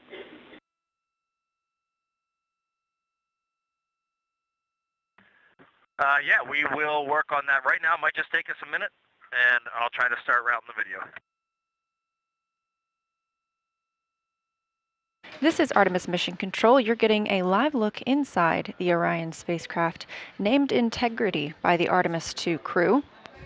They are setting up for a public affairs event. Today they'll be speaking with NBC and CBS.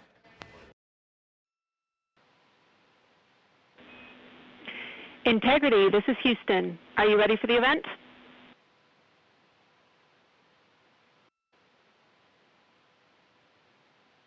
Houston, from inside Integrity, we are ready for the event. NBC News, this is Mission Control Houston. Please call Integrity for a voice check. Integrity, this is Tom Costello with NBC News. Are you hearing us okay?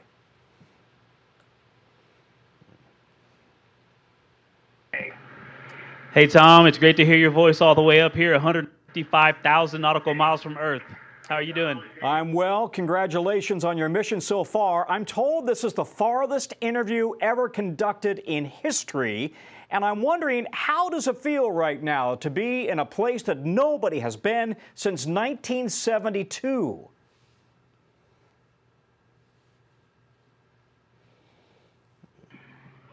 Honestly, it is unbelievable that we in 1972, just being up here and seeing how difficult this is and how hard the team is working.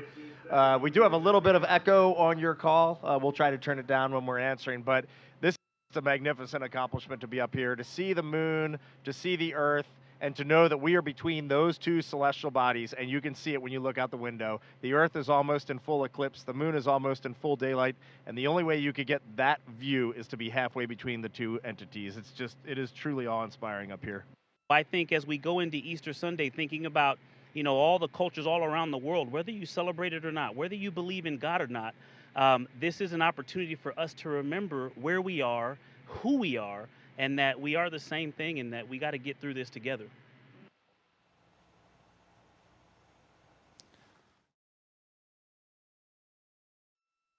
This is Artemis Mission Control at Johnson Space Center in Houston, Texas. We have now reached exactly 3 days since the launch of Orion.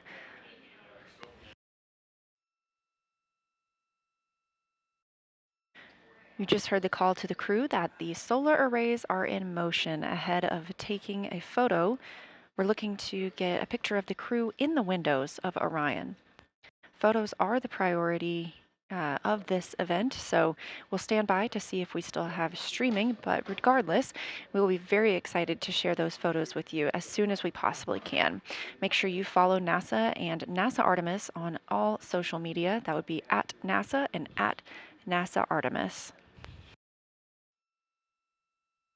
Integrity Houston, our saws are in position to take this family portrait, so sometime in the next few minutes, we'd love to invite you to the windows to get it done. Thanks.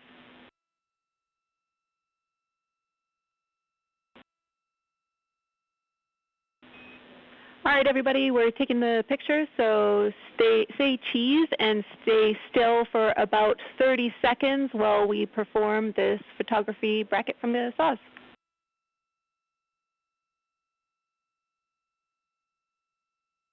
Okay, we'll freeze in 3, 2, 1, mark. The Integrated Communications Officer, or INCO, is helping take this picture of the crew aboard the Orion spacecraft, now all smiling in the windows of the place they've called home. We've had some great views both inside the spacecraft as well as outside, but this is the first time that we're getting to see the crew and the spacecraft in the same photo. As mentioned previously, we are taking pictures right now, so the streaming quality isn't as great. We look forward to sharing these pictures as soon as we possibly can, and make sure you follow NASA and NASA Artemis on social media. It's taken a little longer than we thought. Thanks for holding. All right, everybody can relax. That was great. Thank you so much. We all look forward to getting your Christmas card come December. Thanks. On your screen, a live view of the Orion spacecraft looking at the moon, our destination, now 96,575 miles away.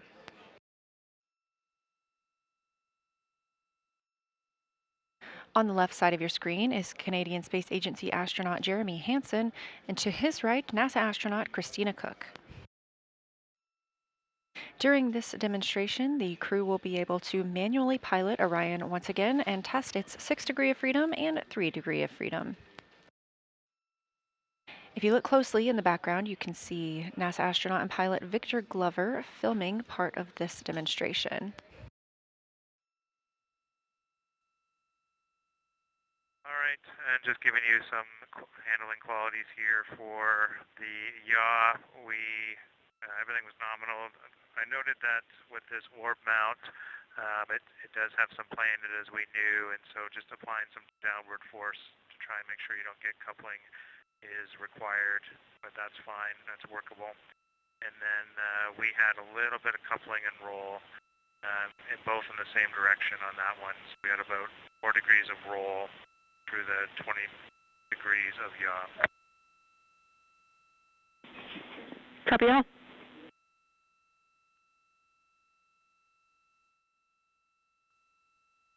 Okay, we just finished the 3 DOF maneuvers.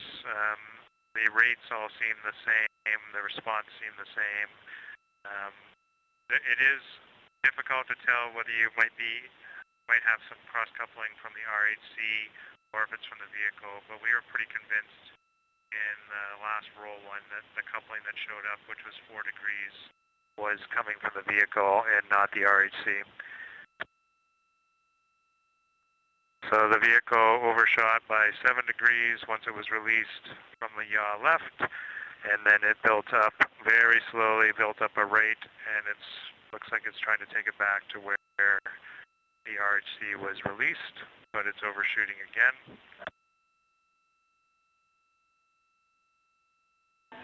Copy all.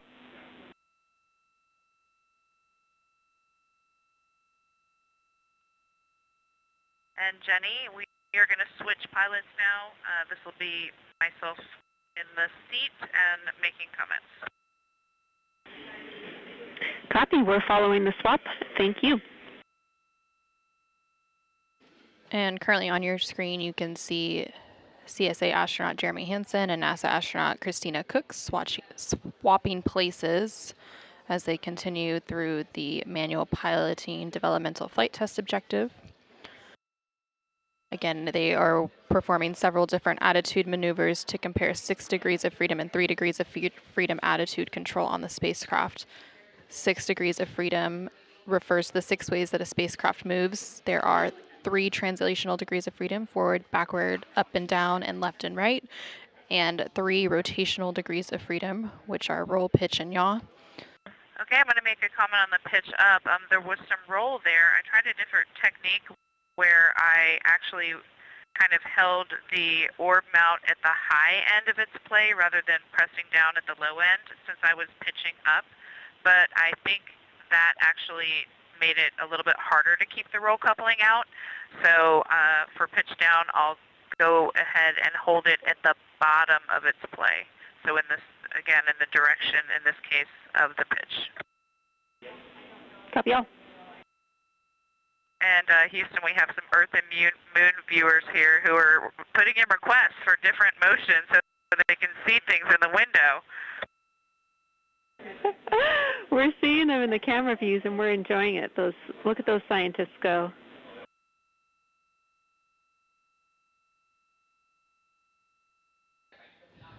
Not too long ago, they did surpass the 2/3 mark as they continue to close in on the moon, and they are expected to make that closest approach and their lunar flyby on flight day 6 coming up on April 6th.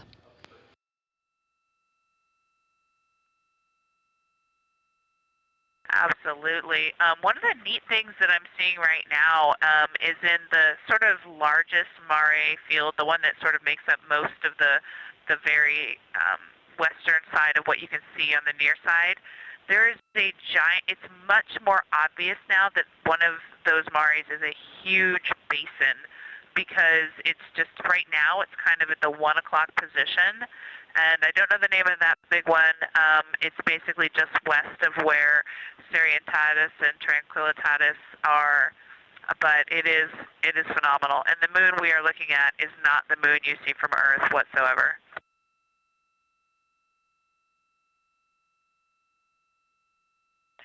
And Victor is absolutely mesmerized by Oriental through the 400 lens. He says that not only in Oriental, but all around the basin, you can actually see the terrain. It's not an albedo change. It's not shadows. You can actually just tell that they are terrain features of the multi-ringed crater there. Christina, we copied all of Victor's Oriental observations. That sounds amazing. And we think, based on your description of the basin that you saw, that is Imbrium.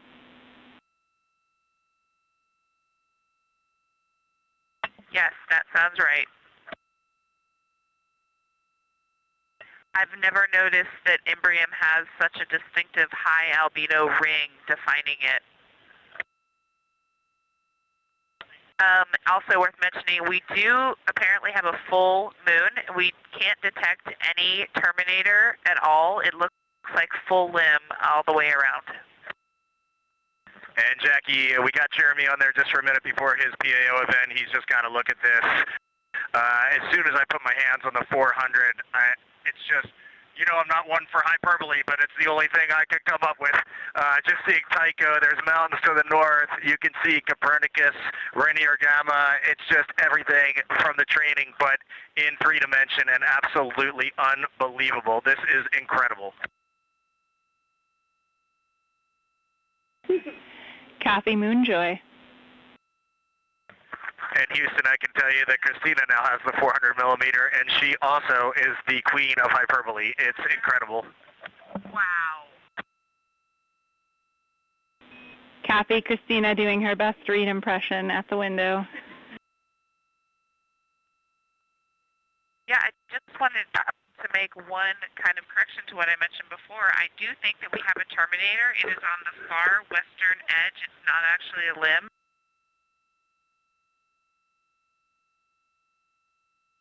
On the terminator all along what it's basically almost in the same places where you would imagine the limb to be, but it's very high albedo as you would expect from the far side, and you can see the topography all along the terminator. It's awesome. Houston integrity for altitude reference change, moment. Go ahead.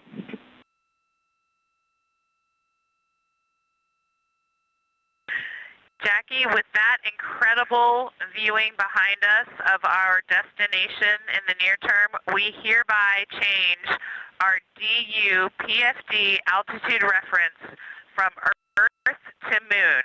We are currently 76,362 nautical miles from the Moon. And from Earth, we had been 168,000 nautical miles. Houston copies.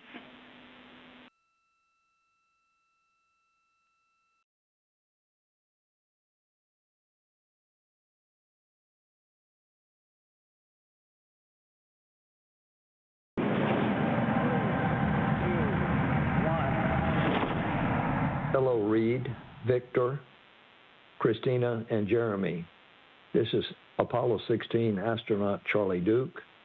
John Young and I landed on the Moon in 1972 in a lunar module we named Orion. I'm glad to see a different kind of Orion helping return humans to the Moon as America charts the course to the lunar surface. Below you on the Moon is a photo of my family. I pray it reminds you that we in America and all of the world are cheering you on. Thanks to you and the whole team on the ground for building on our Apollo legacy with Artemis. Godspeed and safe travels home.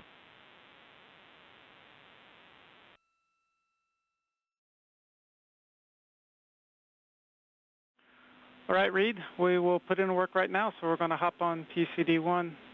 It was great working with all of y'all. I'm handing over here to Jams shortly, and this is my last shift here with y'all, so it's been a great pleasure. Y'all are doing awesome, and can't wait to see y'all back stateside.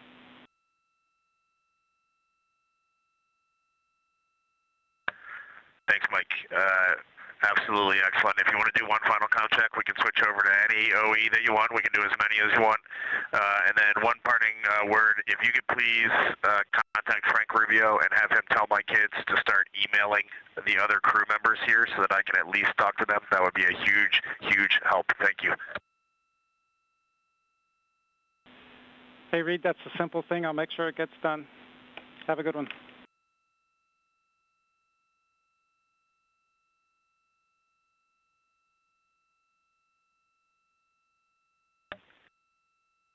Mike, integrity, comp check.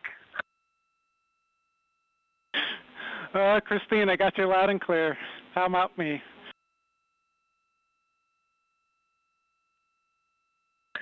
Yeah, buddy, we have you the same. It's been great working with you. Thank you for all the help and support.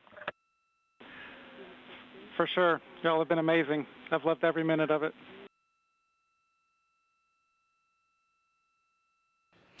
Good morning, good afternoon, happy Easter to all of you who celebrate, and welcome to the Artemis Mission Control Room here at Johnson Space Center in Houston, Texas. We are starting Flight Day 5. The astronauts just woke up at 11:05 a.m. Central Time. Currently, the teams are handing over from Orbit 1 to the Orbit 3 team to the Orbit 1 team led by Jeff Radigan here in Mission Control. It's going to be a busy day for the crew with their Ox suit demo in which they will be donning their spacesuits rapidly as if they were in an emergency. Currently, Orion is over 63,000 miles away from the Moon, 215,000 miles away from our home planet Earth. We are MET, mission elapsed time, 3 days, 18 hours, and 28 minutes.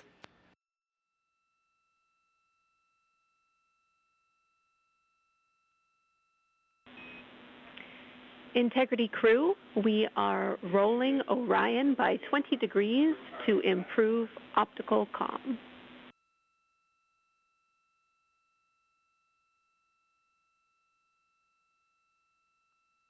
Those communications you just heard called to the crew were from Capcom Jenny Gibbons. She is a Canadian Space Agency astronaut and backup Artemis II astronaut. She'll be the voice you hear speaking with the crew from the ground today. That information was about the optical communications system, letting the crew know that they are going to maneuver the spacecraft to get better pointing for that optical communications. This OPCOM system allows the team to transmit science data, procedures, flight plans, communications, and more as a link between Orion and Mission Control. These are laser communications, so they use infrared light rather than traditional radio waves, and that allows more data to be sent. You are welcome to come on board.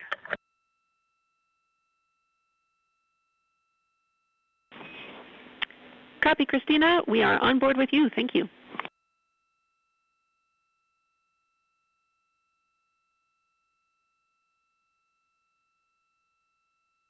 You're looking at a live view inside the Orion spacecraft, now just 61,919 miles away from the moon, the destination of this flight and where they will arrive for the flyby tomorrow. As we get a live look inside the cabin closest to the camera, NASA astronaut Christina Koch, and behind her, Canadian Space Agency astronaut Jeremy Hansen, his first flight to space. We are entering flight day 5. The crew is still in their post-sleep period and configuring the spacecraft for the day's events. Immediately upon wake up and before the astronauts brush their teeth or exercise, they are asked to take a saliva collection. Saliva provides a unique window into human immune system functions in a deep space environment. So dry saliva is collected before, during, and after the mission. The crew blots it onto special paper in pocket-sized booklets. Go ahead.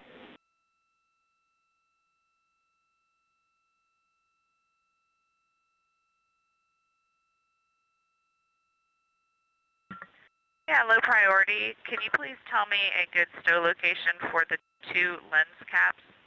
I looked up lens cap in the packing plan and wasn't able to find anything. Thanks for the help. Low priority. Copy, Christina. IVA is looking at it. As we've seen throughout the mission, the crew will call down when they need to find something or when they need to store something. Everything aboard the spacecraft is tracked so it can be easily accessible or easily stowed and found later.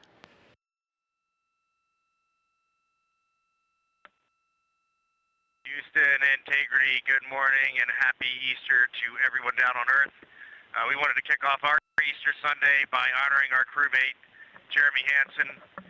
We have a long-standing tradition in the astronaut office of the traditional astronaut pin, and when you fly in space, you change from silver to gold. And so we figured today was a perfect day to honor our friend, Canadian astronaut Jeremy Hansen, with his flown astro pin.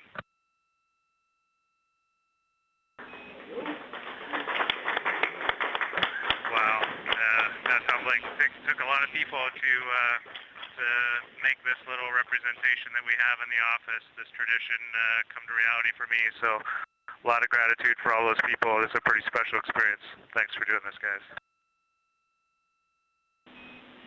Congratulations.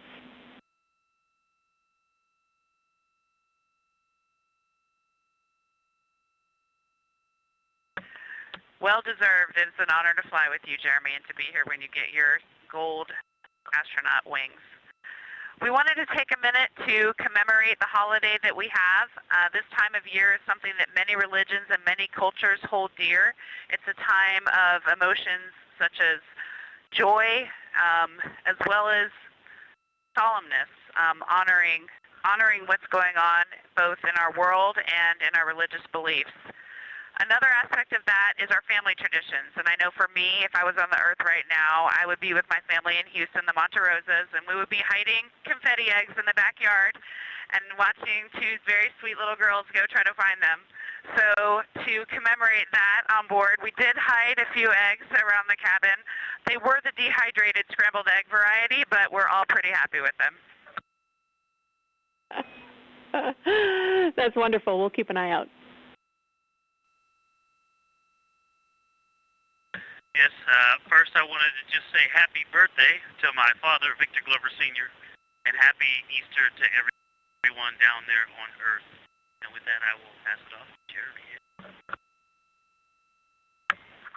Thanks, Victor. Happy Easter, everyone. We're talking up here as a crew, and we did want to send a special Easter message on this day. And, no matter your faith or religion, for me, the teachings of Jesus were always a very simple truth of love, universal love. Love yourself and love others. And something for us being up here and looking back at all of you through one tiny window is that just resonates 100% true. And our goal as humanity should be to just follow in that example. There were many examples in the past, but that's one example of love that we can just all follow in those footsteps, and it'll serve us well.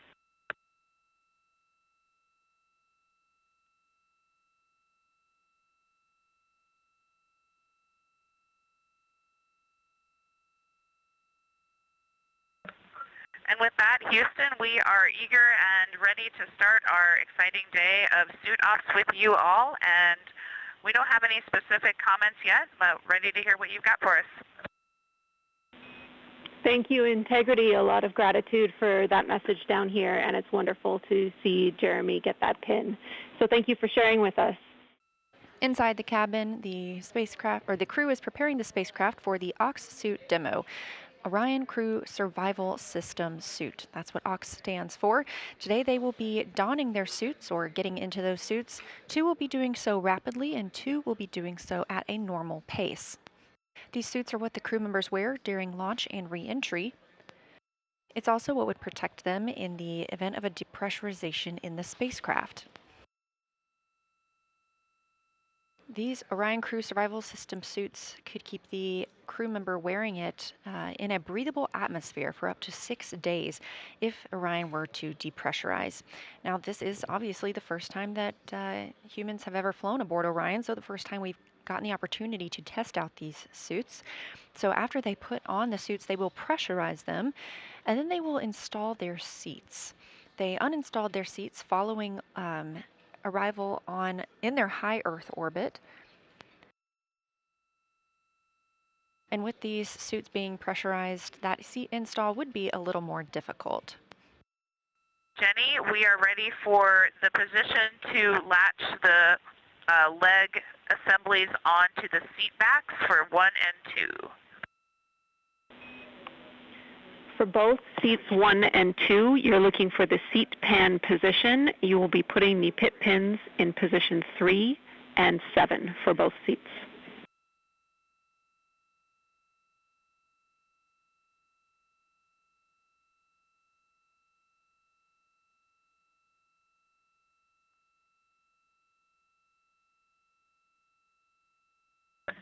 Jams, we are nearing the time of having y'all go off board so that we can get into our suits.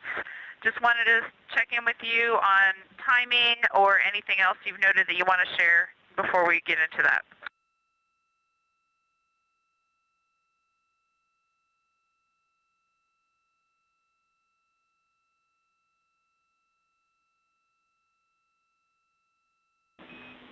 Thanks for letting us know, Christina. That syncs with everything that we've been tracking. We just want to update you that we don't believe that we will do any objectives at the lower pressure, so at 3.7 psi-d at your suit delta pressure. And we're also looking at adjusting the objectives during the first set as well. So we'll continue to talk about that. And in the meantime, you're go to continue.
Houston Integrity, seats 1 and 2, rapid dawn complete.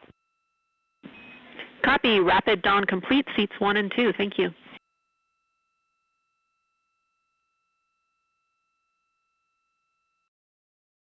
As part of this test, we have vented some of the cabin pressure overboard. It is now 11.0 psi inside the cabin. Again, today we are conducting a demonstration of these crew survival system suits. Now that the suits are pressurized, it can be more difficult for the astronauts to maneuver about the cabin. They are obviously also connected to umbilicals, which make another hurdle into moving around the spacecraft. The crew will soon be moving into their midday meal period. And then later this afternoon, having the OTC 3 burn, that's Outbound Trajectory Correction 3. We did cancel OTCs 1 and 2. These small outbound trajectory correction burns help keep us on the proper trajectory for our lunar flyby and our return to Earth. Integrity, we have you the same. Please execute procedure 2.1.0, cabin leak suspected. We need to get the cabin pressure control to maintenance. This will perform a cabin O2 introduction. Again, we are working on getting the crew audio back into the broadcast, but you heard Capcom Jenny Gibbons, CSA astronaut and Artemis II backup, communicating with the crew some of our recent changes on the spacecraft. As we went into the LOS with the crew, that loss of signal, which we were expecting, we also noticed a cabin fan change, which caused a cabin leak suspect warning. There was no cabin leak. We needed to mode back to a maintenance option and reintroduce oxygen into the cabin. All right, Jenny. The moon is decidedly large out the window today. We can see all of Apollo, all of Oriental, annular ring. We can see, I'm 99% sure, Ohm, see Pirazo very easily, and just getting over. Can't quite pick up Vavilov yet, but that far side that is right on the limb is extremely mountainous. Try to get some pictures, but it's a high grazing angle. But it's pretty awesome to just look out and see all of these sites, and it's bright, but very visible with the naked eye. Still primarily seeing whites, grays. Maybe I can convince myself on the far side there's some just hues of brown, very light, very, very faint. But it's a great view. It's beautiful. And on the near side, Aristarchus is by far the most prominent feature. It is really just glowing bright right now.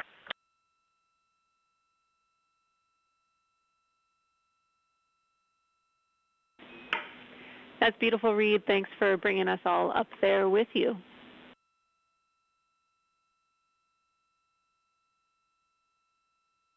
And for the science team, Pirazo and Aristarchus have the same albedo level right now. They're the same level of brightness. And then looking down, Copernicus is just a little bit dimmer, but it's close.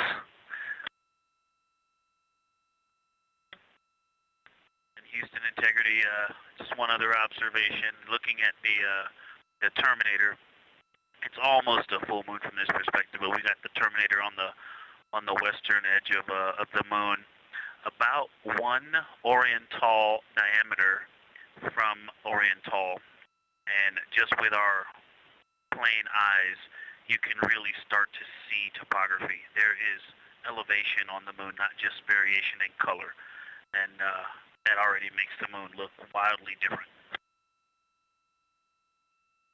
Houston Integrity confirming your go-no-go for this burn. Integrity Houston, MCC has pulled go for the burn.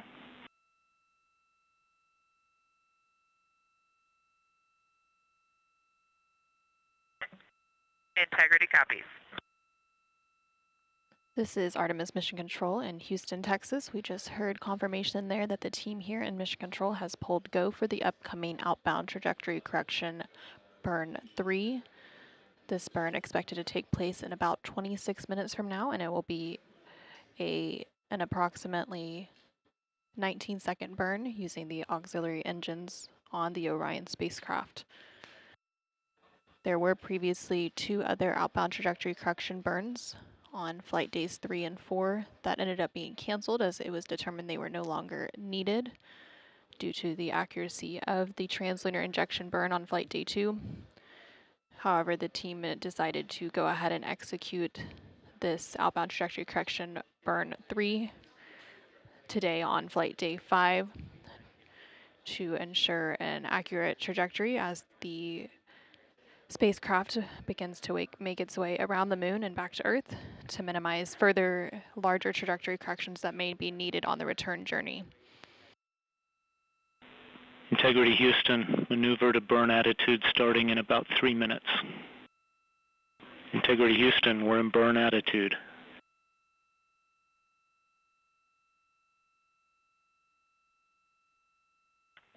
We see the same.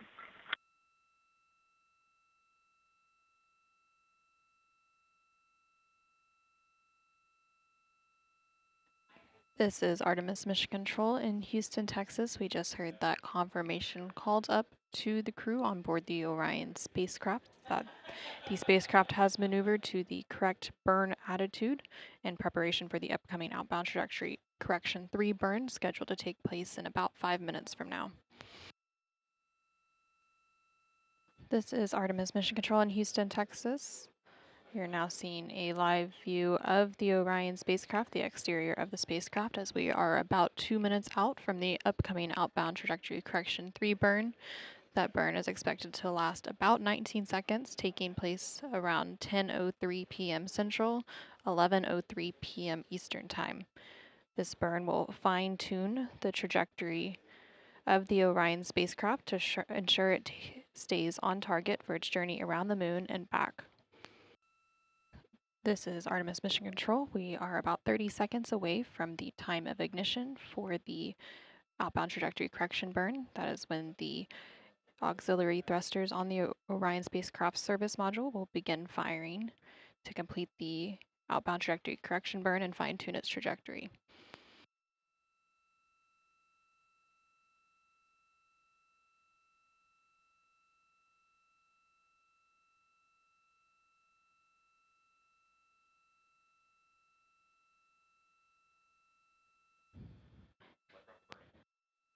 And we have confirmation that that outbound trajectory correction burn is now underway.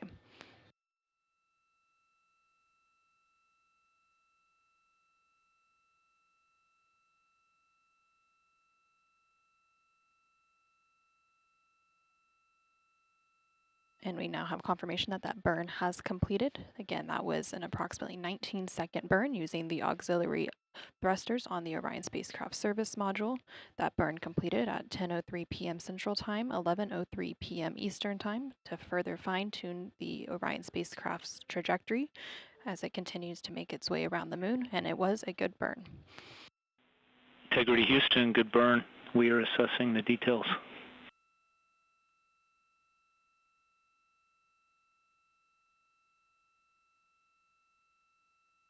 Good news, and we see the same. Thanks, Mark. Great to finally do a burn. I know. It's a nice, beautiful little burn, too. Hey, be advised we are maneuvering for opportunistic science, and you would need to configure your D5 and Z9 cameras for that, like yesterday.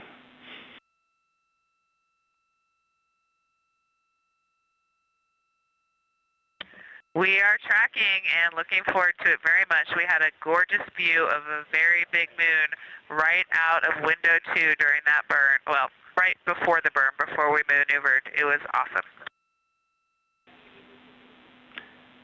And looks like we'll be back at window 2 for this as well. This is Artemis Mission Control. About 7 minutes ago, the Orion spacecraft executed the outbound trajectory correction 3 burn to fine-tune the trajectory of the Orion spacecraft as it continues to make its way around the moon, with that lunar flyby planned for tomorrow on flight day 6. Now that that outbound trajectory correction burn is complete, teams will be maneuvering the Orion spacecraft into an attitude to be able to capture some opportunistic imaging of the moon.